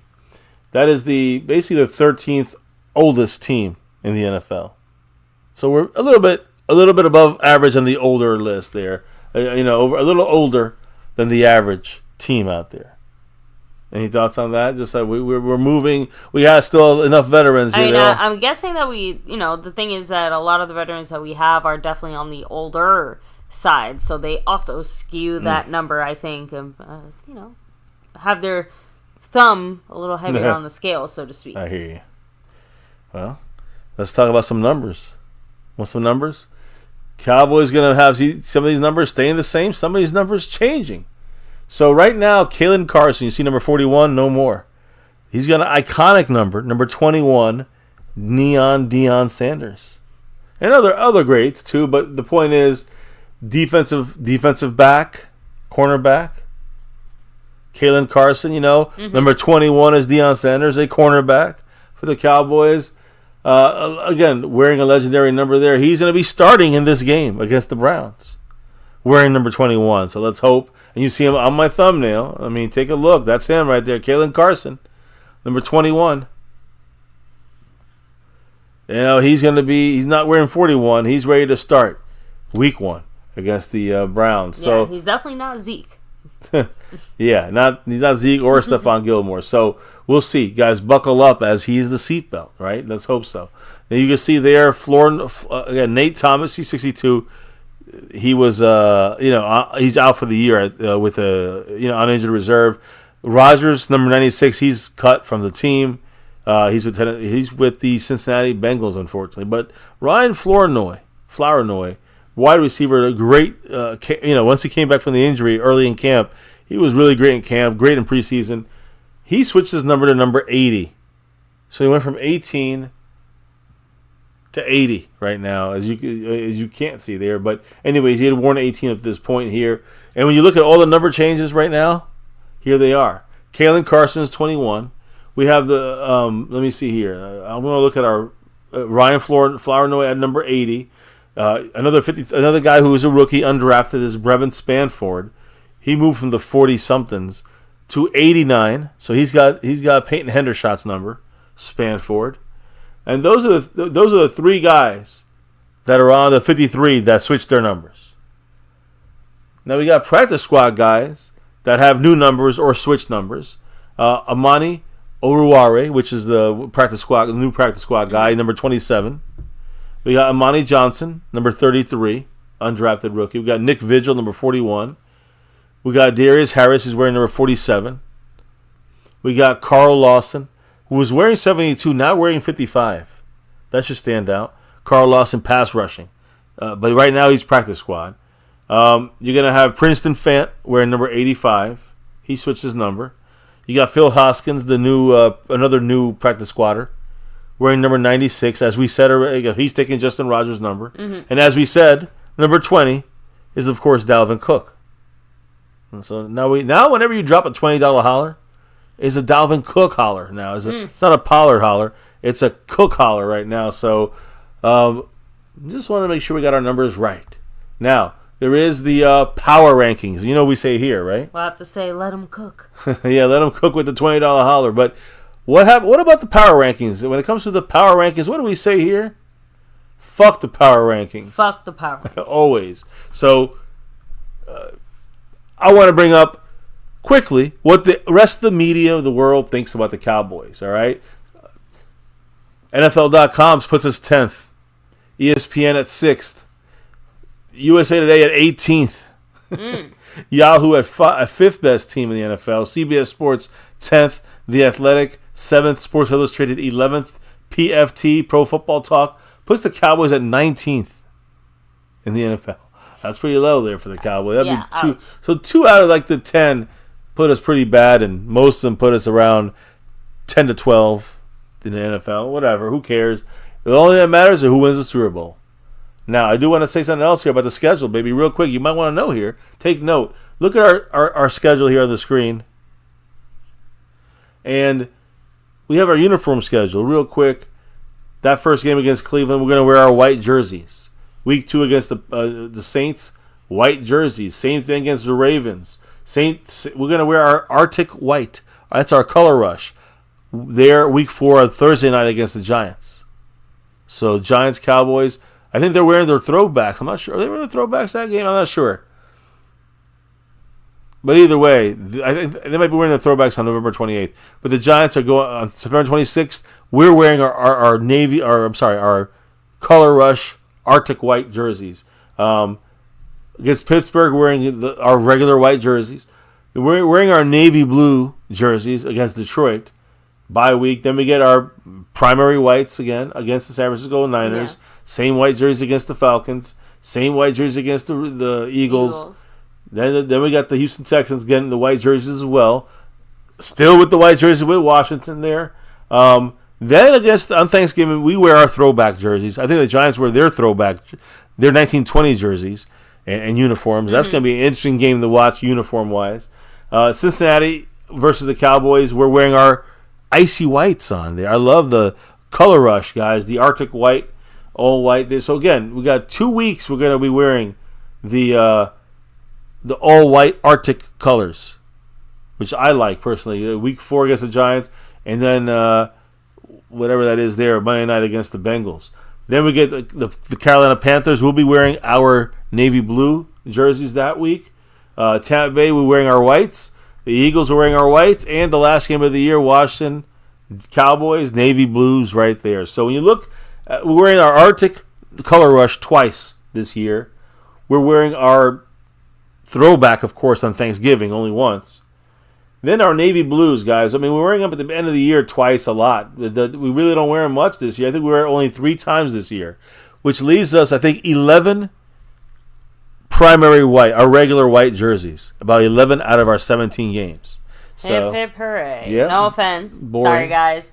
I do like the navy jerseys quite a bit, so I'm a little sad that we won't see them quite as much this season. Yeah. Well, so I guess the luck of the draw, too, because the home team gets to choose the color of the jersey. True. So sometimes they just play a lot of teams that prefer playing in their darker jerseys. Correct, yeah. So we're going to... Really is just luck of the draw. And honestly, the Washington Commanders, and they love to put us in our navy blues. Mm-hmm. So that's why we got that one there. Now, what about this right here, guys?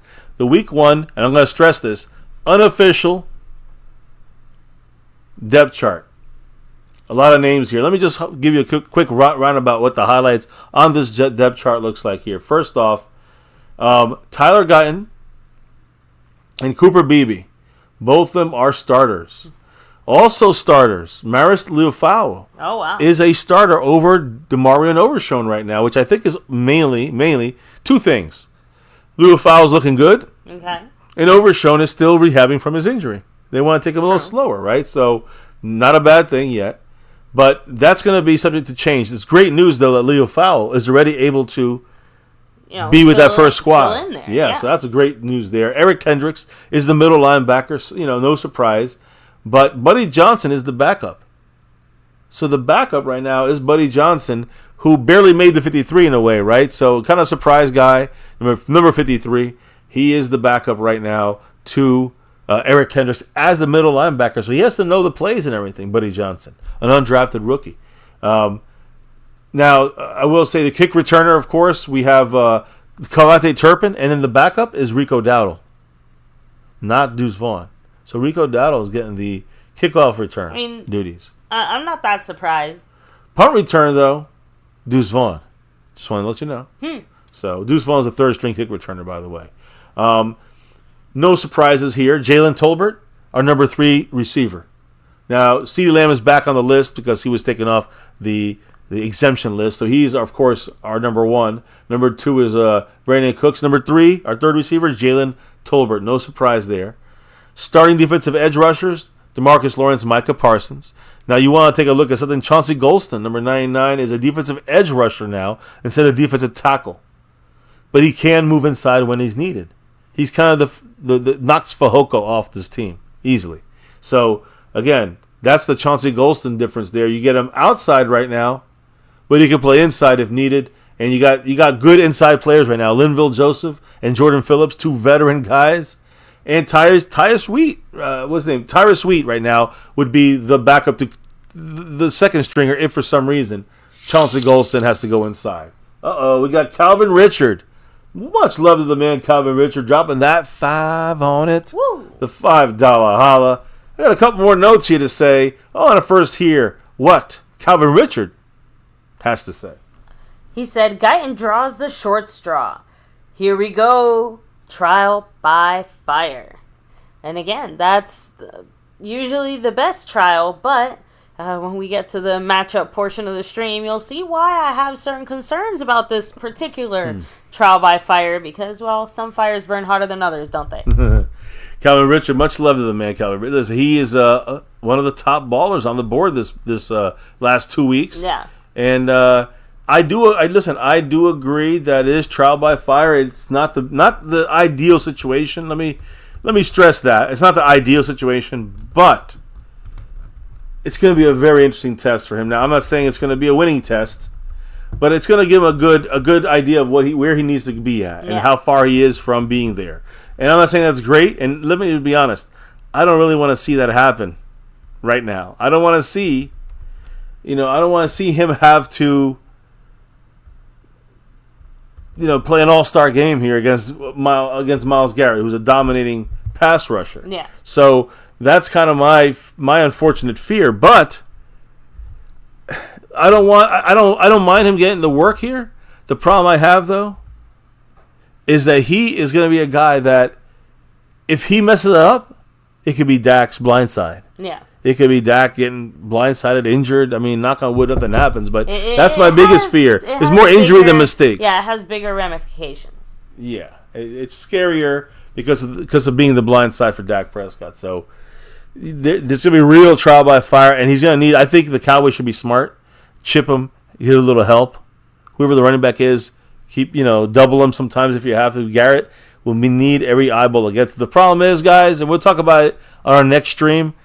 And that's really the matchup portion, baby. Is the next stream. We don't have the time on this stream. Okay. But the next stream we go live, it got to be Friday or Saturday. We will have a special guest here, Seabass. But on that stream, we will be heavy talking about the matchup. This will be an in-depth matchup breakdown of what we need to do to win this game, the matchups to watch, and the injuries that are going to be coming from this week, whether it's our team or their team, which we're going to talk about tonight on this channel. So when we see you guys again later in the week, at the end of the week, you will know what we're looking for, and what matchups are going to be very, very important for win or loss in this game. And some of this is offensive line. So you got it. Guyton is a big guy, a big part of this. So trial by fire is true. By the way, Zach Luna, 67 points on the stream box right now. So I just want to say one last thing. When look at the defense, the nickel cornerback is Jordan Lewis, which we know. Who's the backup to him though? Israel Mukuamu, which is a safety, but they're moving him to nickel corner. He's the backup to Jordan Lewis right now. The starting safeties we know is Donovan Wilson, Malik Hooker. But the backups, fantastic. Marquise Bell and Wanye Thomas. All right? Mm-hmm. So the great thing here, we got 4 great safeties, but guess what? Mukwamu is also able to move the safety if needed. So a lot of versatility, whether at the defensive line, we just talked about Chauncey Golston going in. Zimmer loves it, right? Chauncey Golston can go inside now.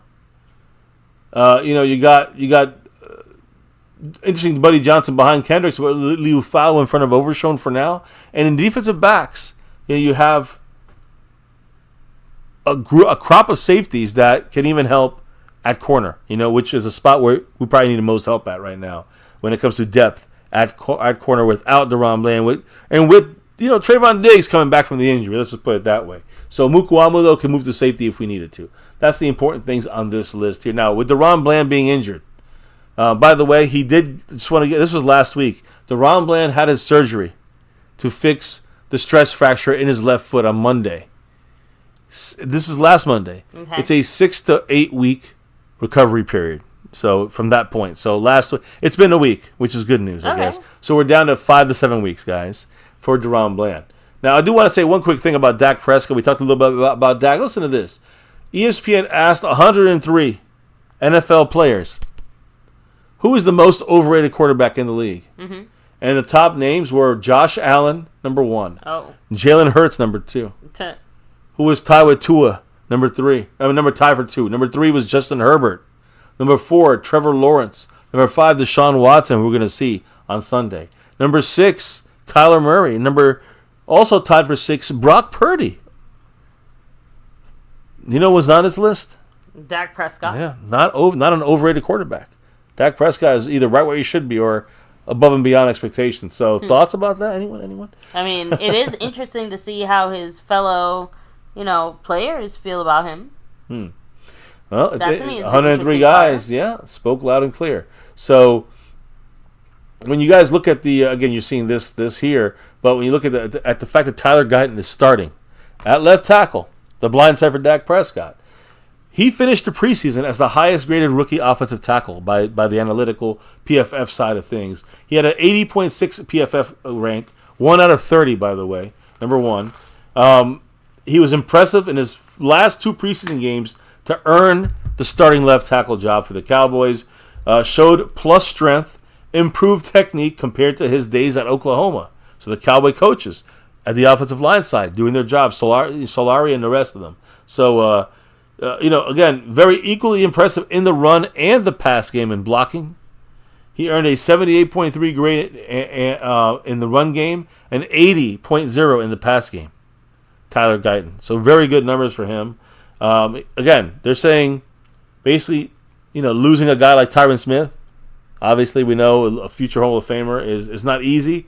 But the Cowboys, as a general, I think we feel really better about the left tackle spot after seeing his progress so far in the league. So Tyler Guyton, number 60, starting over there. In this game against the Browns, I got to put this up here. Hold on, where do I got it here? I wish I was better at this, guys. Sorry about it. But here it is. Cleveland Brown. Yeah, that's our logo for today. The Browns, the thing about them is their edge rushers are deadly, guys. We talk about Myles Garrett and what's the guy formerly of the Packers with the Ravens? Shit, I forgot his name now. I can't believe I forgot his name. But he, I'll remember in a minute here, dominating edge rushers they have there for them. When it comes to Myles Garrett, they also have... oh shit! What's his name? A Packer guy. I can't believe that. I'll have it for you guys tomorrow. Don't worry. But it's not Brandon. No. No, I forget. I forget. I knew his name before. No. The guy, he had a brace. He was at the Packers, and every time he fall down, we talked to him at the Pro Bowl. He fell down and he kept grabbing his brace and taking it off and fixing his brace. I know who you're talking about, but I can't remember his name either. Oh man, Damn it. He's now over there as the other edge rusher. So guys, we'll remember at the worst time. Yeah, Tyler Guyton and Terrence Steele gonna have both, because Myles Garrett's gonna be on not just on Tyler Guyton's side, he's gonna be on Terrence Steele's side as well.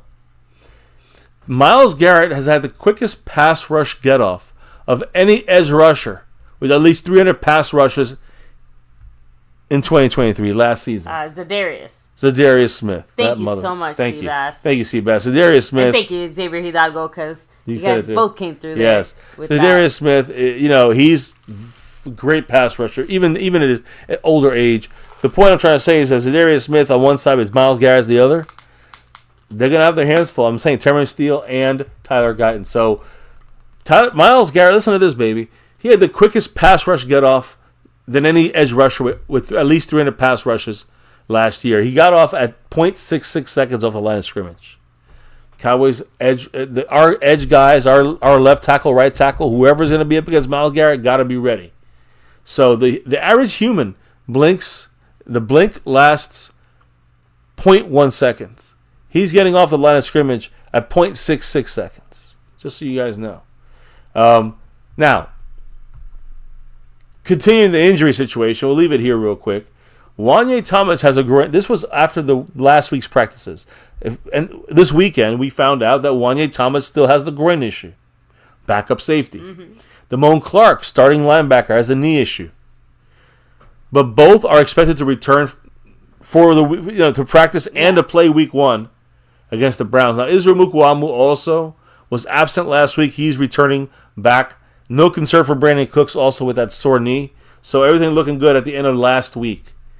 What about getting closer now to the today? Let's just get right to today. And we had the big bubble speak. But again, we're not going to do the quote thing. We're going to do the general gist of things here. Let's just be to the point. The big kahuna speaks. And listen, here's some basic things for the season that it's important to note. Okay. As other teams, other teams usually name season-long captains. The Cowboys have named captains in a week-to-week basis, as we always do with Mike McCarthy. So right now, he didn't announce who the first week captains will be. Has not been announced. But as we know, every week will be 3 new guys before the game. As we always, before we go live and put the cameras on and everything, give you a reaction, we always tell you who the captains are for that game for offense, defense, and special teams. McCarthy also implemented a new road game schedule to help the Cowboys play better away from AT&T Stadium. Not sure what it is exactly, but basically, since the Cowboys lost 5 road games last year, the new plan includes everyone on the team arriving at the stadium on the early bus and taking in the environment. So he's going to make them get on the field and walk around a little bit. Every game. Get acclimated. Yep, every game. I don't mind it. Now here's we had those little shirts from the Garrett years. What was it? Fight, finish, all this shit. So McCarthy's adding to another word this time. You know what it is? What's the word of the year? The theme of the Cowboy season is rooted. You heard me right? Rooted. Yeah. Like roots in the ground? Yeah. Rooted? Okay. He said basically it's based on the foundation that Mike McCarthy has built over the last 5 years. He said, quote, "We've got some slogans around the building." But he said his father is the basis for this one. And even though he did say his father was the basis for this slogan, rooted, it's also linked to a Chinese bamboo tree that requires, and he said this, it requires 4 years of watering before it grows, and then it suddenly launches upwards. Again, we had 4 years of McCarthy. This is year 5. It's time to launch upwards. It's time to get rooted and launch upwards, motherfucker. Let's go. I don't know. Sophia said, I thought the word McCarthy was going to use as hamburger or something. Well, that's his personal word. The team word is rooted. Yeah. Hamburgers is safe word. Mike McCarthy, he did confirm as well. And if you look at the depth chart, you'll see that Zeke is listed as number 1 running back on the Cowboys depth chart. Some people were saying that it was false reports. Todd Archer didn't say this. That Rico Dowdle's a starter. The thing was that somebody had assumed that Rico Dowdle, not assumed, but the word was from analysts saying that Rico will have more carries, more yards, more touchdowns than the other guys, even if he's not the starter. Yeah. You know what I'm saying? He'll get more opportunities and he'll do better. So McCarthy confirmed that he approved Zeke being listed as RB1. He's like, no, Zeke's our starter. He's our listed starter. And he said, I also approved Maurice Liufau, the rookie, being ahead of Overshown. Oh. He approved that as well, which I think is still, he didn't say it, but I think it's still injury related. Like, just Maurice Liufau is a big plus. I've been saying this. Where's Mark Hopesepian? I want to talk with him about Maurice Liufau, who is a plus guy here. We know Tyler Guyton's a plus guy. We're going to talk about Cooper Beebe as well here in a minute. 3 out of our 4 rookies, and now we have Marshawn Nealon, who must play more snaps because no Sam Williams. Because we got rid of Dorrance Armstrong and we got rid of Dante Fowler. So now we have to have the rookie get more snaps there, along with the other veteran guys we brought in inside. And then Carl Lawson, who's a veteran guy on the practice squad who could get moved on at 53. So anyways, the point is, all of the depth chart movement was approved by McCarthy. Interesting to note there. And he freely admitted it and said it. Now, let's get to, I know you have a couple quotes from our young guys here, but McCarthy spoke about our young guys here, but first started with some of the quarterback spot stuff. He said Cooper Rush is the definitive backup at quarterback. I'm glad we worked that out. Yeah, he's taking the backup quarterback reps. Also, what else? Receiver CeeDee Lamb. Today, McCarthy said CeeDee Lamb is still ramping up from the return of his holdout. He said that we believe that there are enough practices for CeeDee to be ready fully for the Sunday game in Cleveland. Okay. So great news. CeeDee Lamb will be ready to go against the Browns. Interesting to note, and McCarthy said, he said big congratulations for Cooper Beebe, who earned that starting center role. After some ill-advised snaps, he got better and better, and now he's able to. Cooper Beebe, a rookie, is going to be our starting center. Has to know the cadences, got to know the offensive sets, the offensive communication has to be great on the line of scrimmage with the quarterback. He's got it all now. He's ready to go, is what they're telling us. So Cooper Beebe, guys, talked about how he found out he was named the starting. This was like over the weekend at Kansas State during the game. So he was at the game, and he said that he never played. Again, reiterate that he never played center in college, which he did take snaps in college, but in practice, he worked his ass off. He said this offseason to learn this new position and get better at it, which he obviously did. McCarthy, vouched for that. And Beebe had help from his mother, which we have the video of in the shorts. Check it out if you missed it, where he basically was snapping to her. She was probably saying, here we go, whatever the fuck Dak says. So officially the center of the Dallas Cowboys, Cooper Beebe. He said, quote, I'm ready to go. This has been my lifelong dream. And to know it's 6 days away, at the time he said this, it was 6 days away. It's kind of surreal. I'm just ready to go. One last thing I want to say about McCarthy and his... Actually, I'm going to some more about the draft and the fact of our rookies. And even though 2 of them, Rodgers is off the team and Thomas is on IR, the other guys on this list, guys, Guyton, Nealon, Beebe, Liufau, Carson, and Flournoy, made the team and are going to be active members on this team, starters or good, rotational use pieces here. The Cowboys are going to have, listen to this, 4 starters that are rookies on this field against the Browns. Good or bad, I don't know. Quite a lot. Good or bad, to be seen. But the Cowboys have never started 4 rookies in game 1 of a season. Of course, this is since the merger in 1970. The unofficial chart lists 4 starters, Guyton, Beebe, Liufau, and Carson, as starters. Each will play no matter what, how much time they get. They will all play a key role for the Cowboys. And, we've only started 3 rookies 2 times. 2020. With CeeDee Lamb, Terrence Steele, and Stephon Diggs. And in 2002, with Williams, Grudeau, and Bryant. And not Des Bryant. So, basically, in both those situations, it felt like we had no choice. You mean the future, the past situations? Yeah, just saying. Like it sounds like we were just trying to make the best maybe choice out of whatever we had available. This is forced. This is not forced. This is expected. Guyton was expected to start. Beebe was a work in progress to start. Liu Fao, I mean, he's technically the starter, but the fact that he's even there is impressive. And I'm just saying, Carson's starting. That's it. There's an injury. He's got to start. He played great so far. So far, he's done great in the NFL. Flournoy's been great, and I say great. He's been great coming off a very short training camp with 1 week gone injury. And Marshawn Nealon, knock on wood, he's looking good at setting the edge and getting a little pressure in there. He's going to get the snap. All these guys are going to be very important to the Cowboys this year, and maybe week 1, very, very important. We'll see what happens. Now, what about the injury report? We're at the end of my thing here. I know I'll get to the injury report in a minute. I know you had Cooper Beebe and Guyton. We talk about these offensive guys, these young guys, these rookies, offensive line, the trenches. That's what's going to win or lose this game. We're going to talk about this on Friday or Saturday when we go live for our preview stream. And guys, we're going to talk about how we win this game. And the keys are going to be in the trenches. It always is. Last year, what do we say? Every week, trenches, trenches. That's who wins. So it's going to be the trenches again. We got rookies. They got one of the best defensive linemen in the league.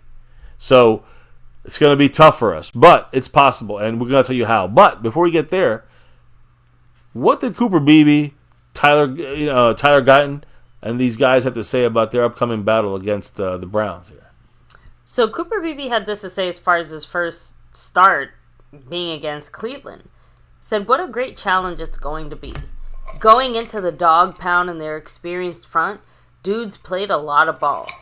It's going to be a tough challenge. I'm ready for it. I'm really excited to show what I can do. Cooper Beebe's ready to go. I mean, that sounds like a very confident I agree. guy. Just get their snaps have to be good. It's going to be a different environment. You're on the road.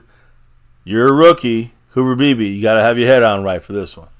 Now, what about Tyler Guyton? Or the BBC? No. So that was it as far as Beebe, Tyler Guyton, had this to say as far as facing, again, Myles Garrett for his career opener. He said, it's more football. I'm always excited about football, same as every game. I'm preparing the right way. He was asked, do you get nervous? He says, I don't. Then he gets asked a follow-up question saying, never? He said, I've never been a nervous guy. He was asked, well, why not? He said, preparation. Well, he's definitely been, so busting his ass. That's his way of saying that he is prepared. Yeah. He's busting his ass where he's at now to get that starting job. Even with Chuma Doga's injury, he was able to hold his own and more than hold his own in preseason training camp. So, number 60 starting left tackle, number 56 starting center. The offensive trenches, that's where it's big. Of course, like I said, cornerback number 21, Kalen Carson starting, and Liu Fao, I think his changes his number as well into the 40s, if not mistaken. But Liu Fao will be on that field starting for the Cowboys at Overshown right there, right behind them, and Nealon will get some snaps for Sam Williams. Those are the main guys you're going to see on the field in a rotational, either in a starting or rotational role. Now, what about injuries? The final portions. Today was the first day of injury report, and we'll finish up the stream with this. Cowboy injury report today, guys. We had some names on there. Damone Clark, Marshawn Nealon, Israel Mukuamu, Mozzie Smith, John Stevens, and Wanye Thomas. So what's the deal?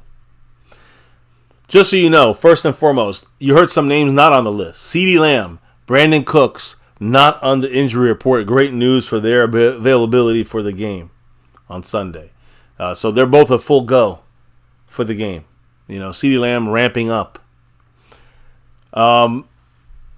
When you look at these other guys here, Mozzie Smith appeared on the list. He has an Achilles injury, but was a full participant in practice. Okay. So that's a good sign there. Rookie defensive edge rusher, we just talked about, Marshawn Nealon, has a knee issue as well. Full participant in Jersey in practice. So he's good to go for the game, it looks like, as of right now. Now, the other guys I have left on this list here, we got Damone Clark, very major starter with a knee injury, full practice. That's good news there. Nealon, I said, full practice with the knee. Mukuamu with the groin injury. We knew this for a couple weeks. Full practice for Mukuamu. Great news there. Mozzie Smith, again, with the Achilles, full practice. Wanye Thomas has a groin injury, but a full practice for him, too. So 5 out of 6 guys, full practice. The only guy that didn't practice, tight end John Stevens Jr. Tight end has a hamstring issue, did not participate in practice, which means, I'm going to tell you right now, it's going to be very tough for him to play this game. So our third string tight end, it looks like it's going to be Brevin Spanform is going to have to step up this week because it looks like we're not going to have John Stevens. The hamstrings, you want to make sure they rest. You don't want to rush them back from a hamstring, and then they might tear something. So you don't want to rush back. Yeah, you want to make sure that gets fully healed before they come back. Exactly. So that's the Cowboy injury report. Everybody else, full participants. So great news for the Cowboys. The only guy we might miss as of right now, knock on wood, there's no other injuries happen. The only guy we might miss is the third string tight end, John Stevens Jr. That's the way it looks for the Cowboys as of the moment. I see the man here Brandon J, dropping a $2 holla. What did Brandon J have to say? Oh, thank you. He said, I'm going to the Jets versus 49ers game on Monday Night Football. That is the first Monday Night Football game of the year. That's right. So, hey, Brandon, enjoy it. Have fun. Make sure to cheer our Cowboys on, even if the Cowboys aren't playing that Monday. Even if you're in a game without the Cowboys, you better say, go Cowboys, and rep that star, damn it. Wherever you go, you rep that star over everything if you're a Cowboy fan.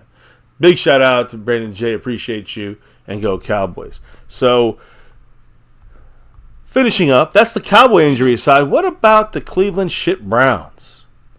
Or as right now, what do those turd stains look like? Yeah, right now we have we'll have the Cleveland Brown tonight, but that'll change around. In fact, drop those emojis again. You'll see the different kind of preview. You'll see of some other. You saw one on the actual thumbnail. Of course, you see it. The Charlie Brown missing the football, falling your ass. Cleveland Brown helmet. You got the Cleveland Browns, not the Cleveland Browns. Cleveland Brown, and then we got to talk about the situation when it comes to injuries and where are they at, right? Because we're not the only team here that has maybe some medical issues on the field, which right now is not many, right? So the Browns right now had a whole team of limited players in practice with 3 guys that were full practice. Jerry Jeudy with a knee, full practice at receiver. JOK with the linebacker with the hand issue, full in practice. And Alex Wright, edge rusher, with the elbow, full in practice. The other guys all limited. And this is important to note, guys, because we'll talk about this on Friday or Saturday, and this will be very relevant. These could be very relevant to matchups that we may be able to win and change the game, the course of a game. But right now, David Bell, wide receiver with a quad injury, was limited.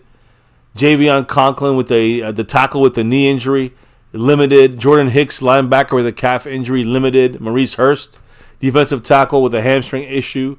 That could be major. Limited for him. Quentin Jefferson, inside defensive tackle, again, major there. Achilles, limited in practice. You had Dalvin Tomlinson. They have entire defensive tackles, all 3 of them, limited with injuries, although they probably all play. But Tomlinson has a knee issue, was limited at practice. Nathaniel Watson, linebacker with a quad issue, was limited at practice. And this is the key injury here. Jedrick Wills. Now, you might say, who the fuck is Jedrick Wills? Jedrick Wills is their starting left tackle. Is Deshaun Watson a left-handed quarterback? Ask Eastside Harold. I think he is. But either way, left side, they will have a breakdown on that left tackle spot, whether it's blindside or not, without a very good player in Jedrick Wills Jr. So what we saw in practice from Jedrick Wills was perfect attendance for the Browns. Everybody was on the field, whether limited or full, they were on the field. And they pushed the fact that Jedrick Wills Jr. was back at practice for the first time since he had that knee injury, I think sometime in November last year, major knee injury, and he also had a brace on his knee. But here's the key thing. After practice, even being limited in practice, Jedrick Wills kind of let the cat out the bag. He will not be starting at left tackle for the Browns on Sunday against the Cowboys. That is major, guys. That means either Jack Conklin or James Hudson is going to have to start at left tackle for them. A big blow to their offensive line, and especially with DeMarcus Lawrence, all these guys we have, and specifically Micah Parsons. Let's see if Zimmer can get some pressure with a kind of a weakness on the Browns' offensive line with a backup playing left tackle. This is the first time Willis has practiced. Willis has practiced since November 5th, suffering that major knee injury. But it was a chance he was going to be able to play. He was on the field. All the Browns media were excited. And then when the report came out that he was limited, all right, that's understandable, even though he looked full of practice. And then when he said he's not starting with the interviews, he said he wasn't starting when he was interviewed. That was kind of that's it. I mean, it sounds like, we've got to still wait and see. But unless there's some kind of miracle, it seems like Jedrick Wills will not be the starting left tackle. He's the starting left tackle for the Browns. It will be the backups. One of the backups, Jack Conklin or James Hudson. Cowboys must take it. This is a little preview. Cowboys must take advantage of the left tackle, whoever the backup will be. That's simple as that, guys. As old Abe Campbell used to say, M's facts. So that's kind of the quick. I have a lot more stuff we can talk about when it comes to this Browns team, and I'll give you what I'm going to say is this. We started off our last 10 Cowboy season opening games. We've only won 3 of them. I'm sorry, we've only won 4 of our last 10 opening games. That's really shitty when you think about it. We beat the Giants last year. We lost to the Bucs, lost to the Rams, beat the Giants, lost to the Panthers, beat the Giants, lost to the Giants, beat the Giants, and lost to the Niners. The 4 wins that we had for opening game week 1 were against the Giants. That's it. The one we lost to Dak's rookie year. That's the only opening game against the Giants that we lost. So we're winless in the last decade. We are winless on opening day unless we play the Giants. All right. Doesn't bode well for this Browns game, right? So we're going to talk about some matchups on our next stream, guys. So make sure you stay tuned to that. We're going to talk about Micah Parsons versus Jedrick Wills, who's banged up is not going to play. So it's going to be Conklin, one of the backups. We'll know more. But the Cowboy defense is on top of things. We're going to be obviously attacking. That's one of the weaknesses we're going to talk about. We're going to talk about, the fact that the Browns defense is fantastic. We'll be using some Turpin in there. Not just on kickoff, but also on offense. How about the elements of the lake? It's going to make returnable kicks happen. The ball's not going to go as far as out of the end zone. Yeah. We're going to have some returns to Turpin. We're going to talk about that when we come back here, in a day or two, basically Friday or Saturday. We'll be back here. Of course, we have to talk about Kalen Carson, who's going to battle Amari Cooper. That's going to be an interesting battle. Are we going to move guys around? Are we going to follow him around? Is going to be Diggs going to be in the mix? We got to talk about all that stuff, guys. When it comes to Kalen Carson and Amari Cooper, we also have, of course, the major battle there of Myles Garrett from the Browns versus Tyler Guyton. That's a major battle there. So, when you the fact that when you look at our offense, CeeDee Lamb versus Greg Newsome, that's going to be a major thing to watch. CeeDee Lamb, if he's on his game, that's a weakness we can exploit on the Browns defense and an advantage we can have if CeeDee is on his game.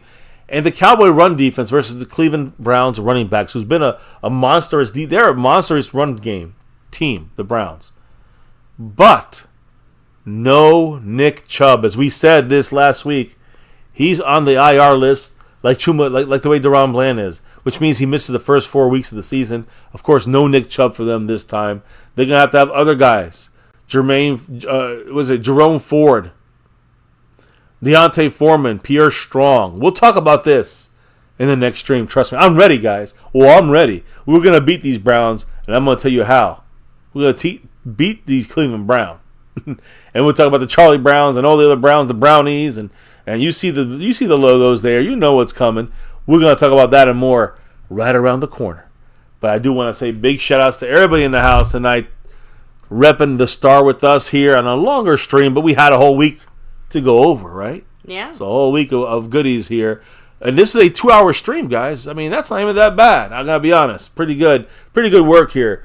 Getting all the info. I'm talking about the cuts, the pickups, the practice squad, the Dalvin Cook, the contract info for CeeDee Lamb, the contract situation for Dak Prescott, the little bit of the preview, the updates from Mike McCarthy, the damn freaking injury reports from both these teams, and a little bit of tidbit of a preview of what we're going to be looking at. And we see you guys again right here in My Cowboys Family. On that note, I know there's got to be a couple of comments in the house. Of course. Thoughts on things. Yep, the man Seabass said, if the Browns are missing a tackle and Zimmer now has Micah at his disposal, that's bad news for Deshaun. That is and we know he's going to be it's going to be the backup. Now, he said he's not going to start. He may play, but he's not starting. Either way, they're in trouble on that front. That would be a weakness I'm going to talk about. And even if it's the starter, Micah still wins. Now with the backup, could be major. So, Ronald Rodriguez said, Micah's going to get 4 sacks. I would love to. I don't want to jump to the conclusions yet, but let's see everything get I want to see everyone get sacks. Deshaun Watson, he can be tricky. He's a tricky, quarterback. And Rolando, no, we are not going live tomorrow during the Eagles game, but obviously the next time we go live will be at least touching on it, obviously. Since that has direct Cowboy implications. Hopefully the Eagles take a big L. We want a big L for the Eagles. That'd be ideal. So, let me see. Brown's missing a tackle and Zimmer now has Micah at his disposal. We heard that. Yeah, we heard that one. Yeah. Let me see. And Cassie Stewart, have a great night. I think we said that in the chat. But just we're good. We're caught up then. All right. So, guys, again, watch us on the replay, or if you have any thoughts or comments, leave them down below. Hit the like button. Hit subscribe. Hit the notification bell. We'll tell you all that in a minute.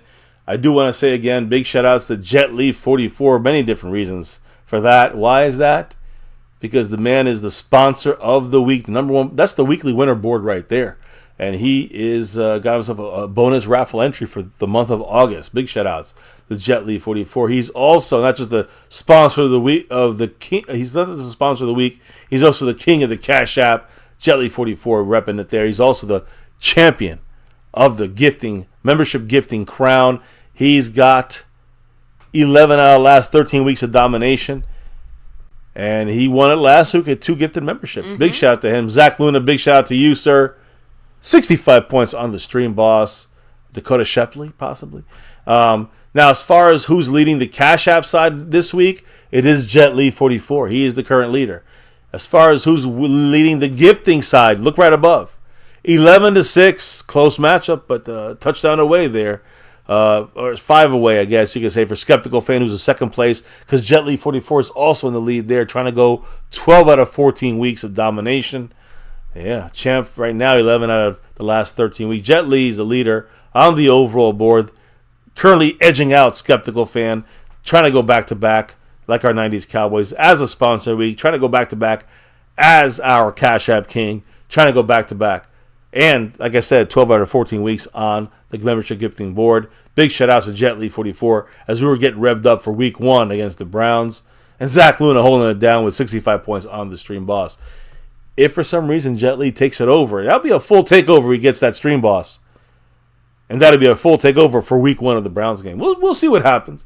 But big shout-outs not just to Jet Li and Zach Luna and people repping the board, but also those on that little rotating little ticker up of there.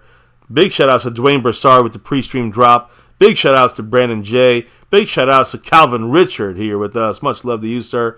Speaking the truth. And then, again, extra special shout-out to JetLeaf44 with all his drops and all of his gifted memberships. Thank you, sir. And then big shout-outs to Skeptical Fan,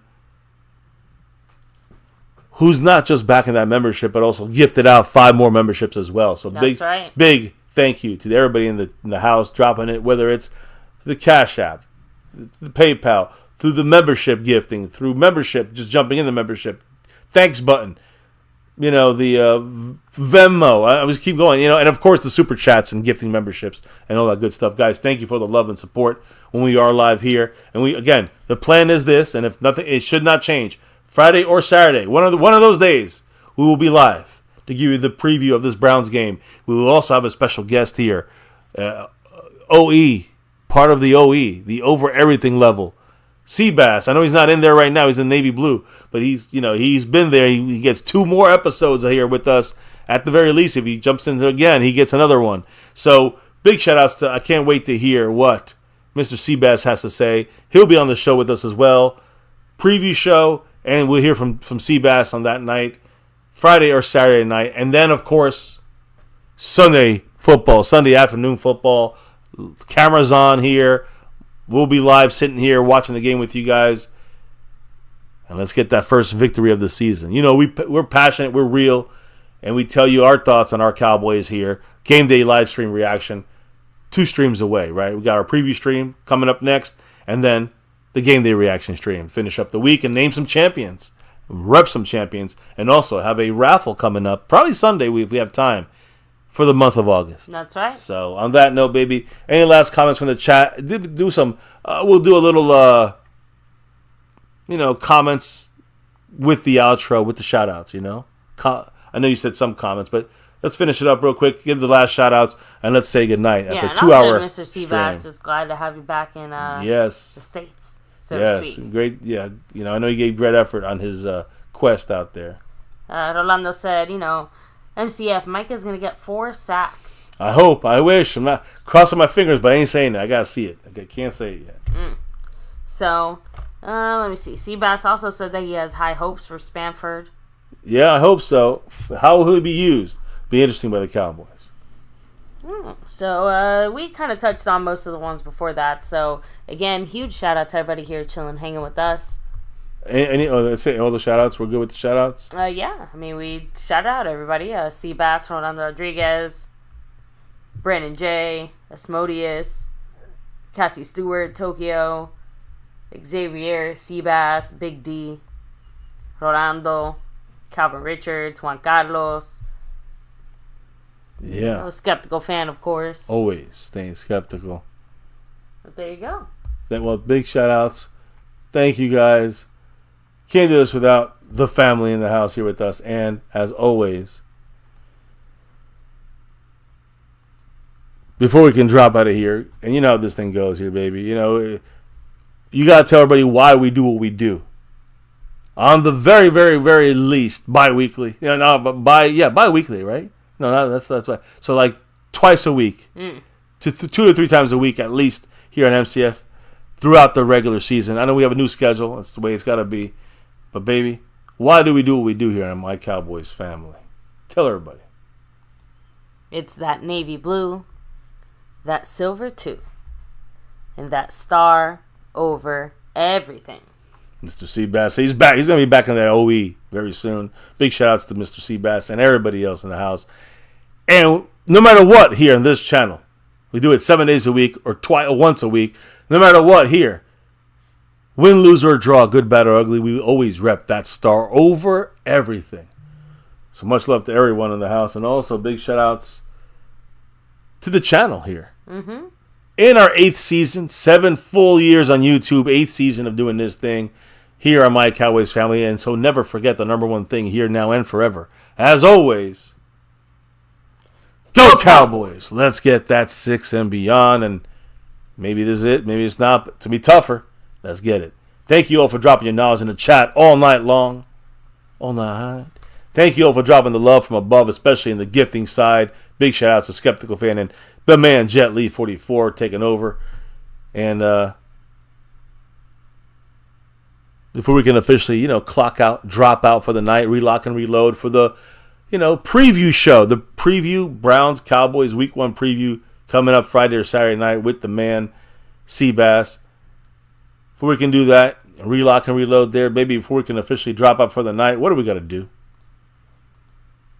We got to drop the beat. Oh, yeah. That beat's been dropped. And it's a wrap right here in My Cowboys Family here.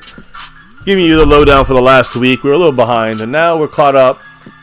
And we'll give you the lowdown in the next 2-3 days. Friday, injury report the last day. Saturday, a move or two might happen, but We know where we're at. Sunday's game day. We're ready. We can't wait. Week 1 right around the corner. Thank you, everybody who's been here with us tonight. You could be anywhere. You're chilling with us, watching some Cowboy football information, news, info, and updates right here for another Cowboys chat with the family, guys. You know how it goes.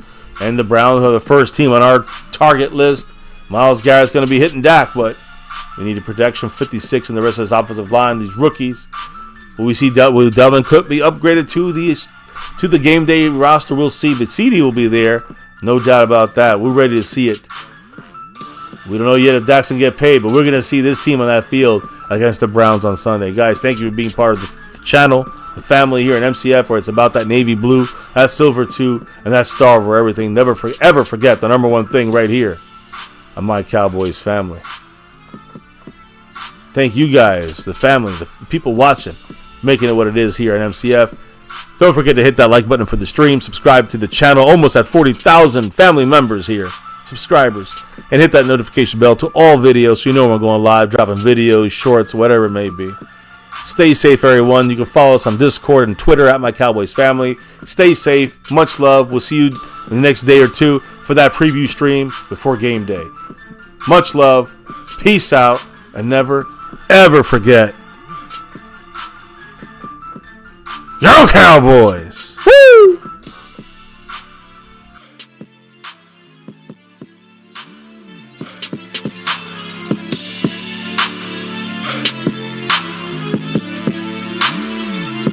Monk on the beat.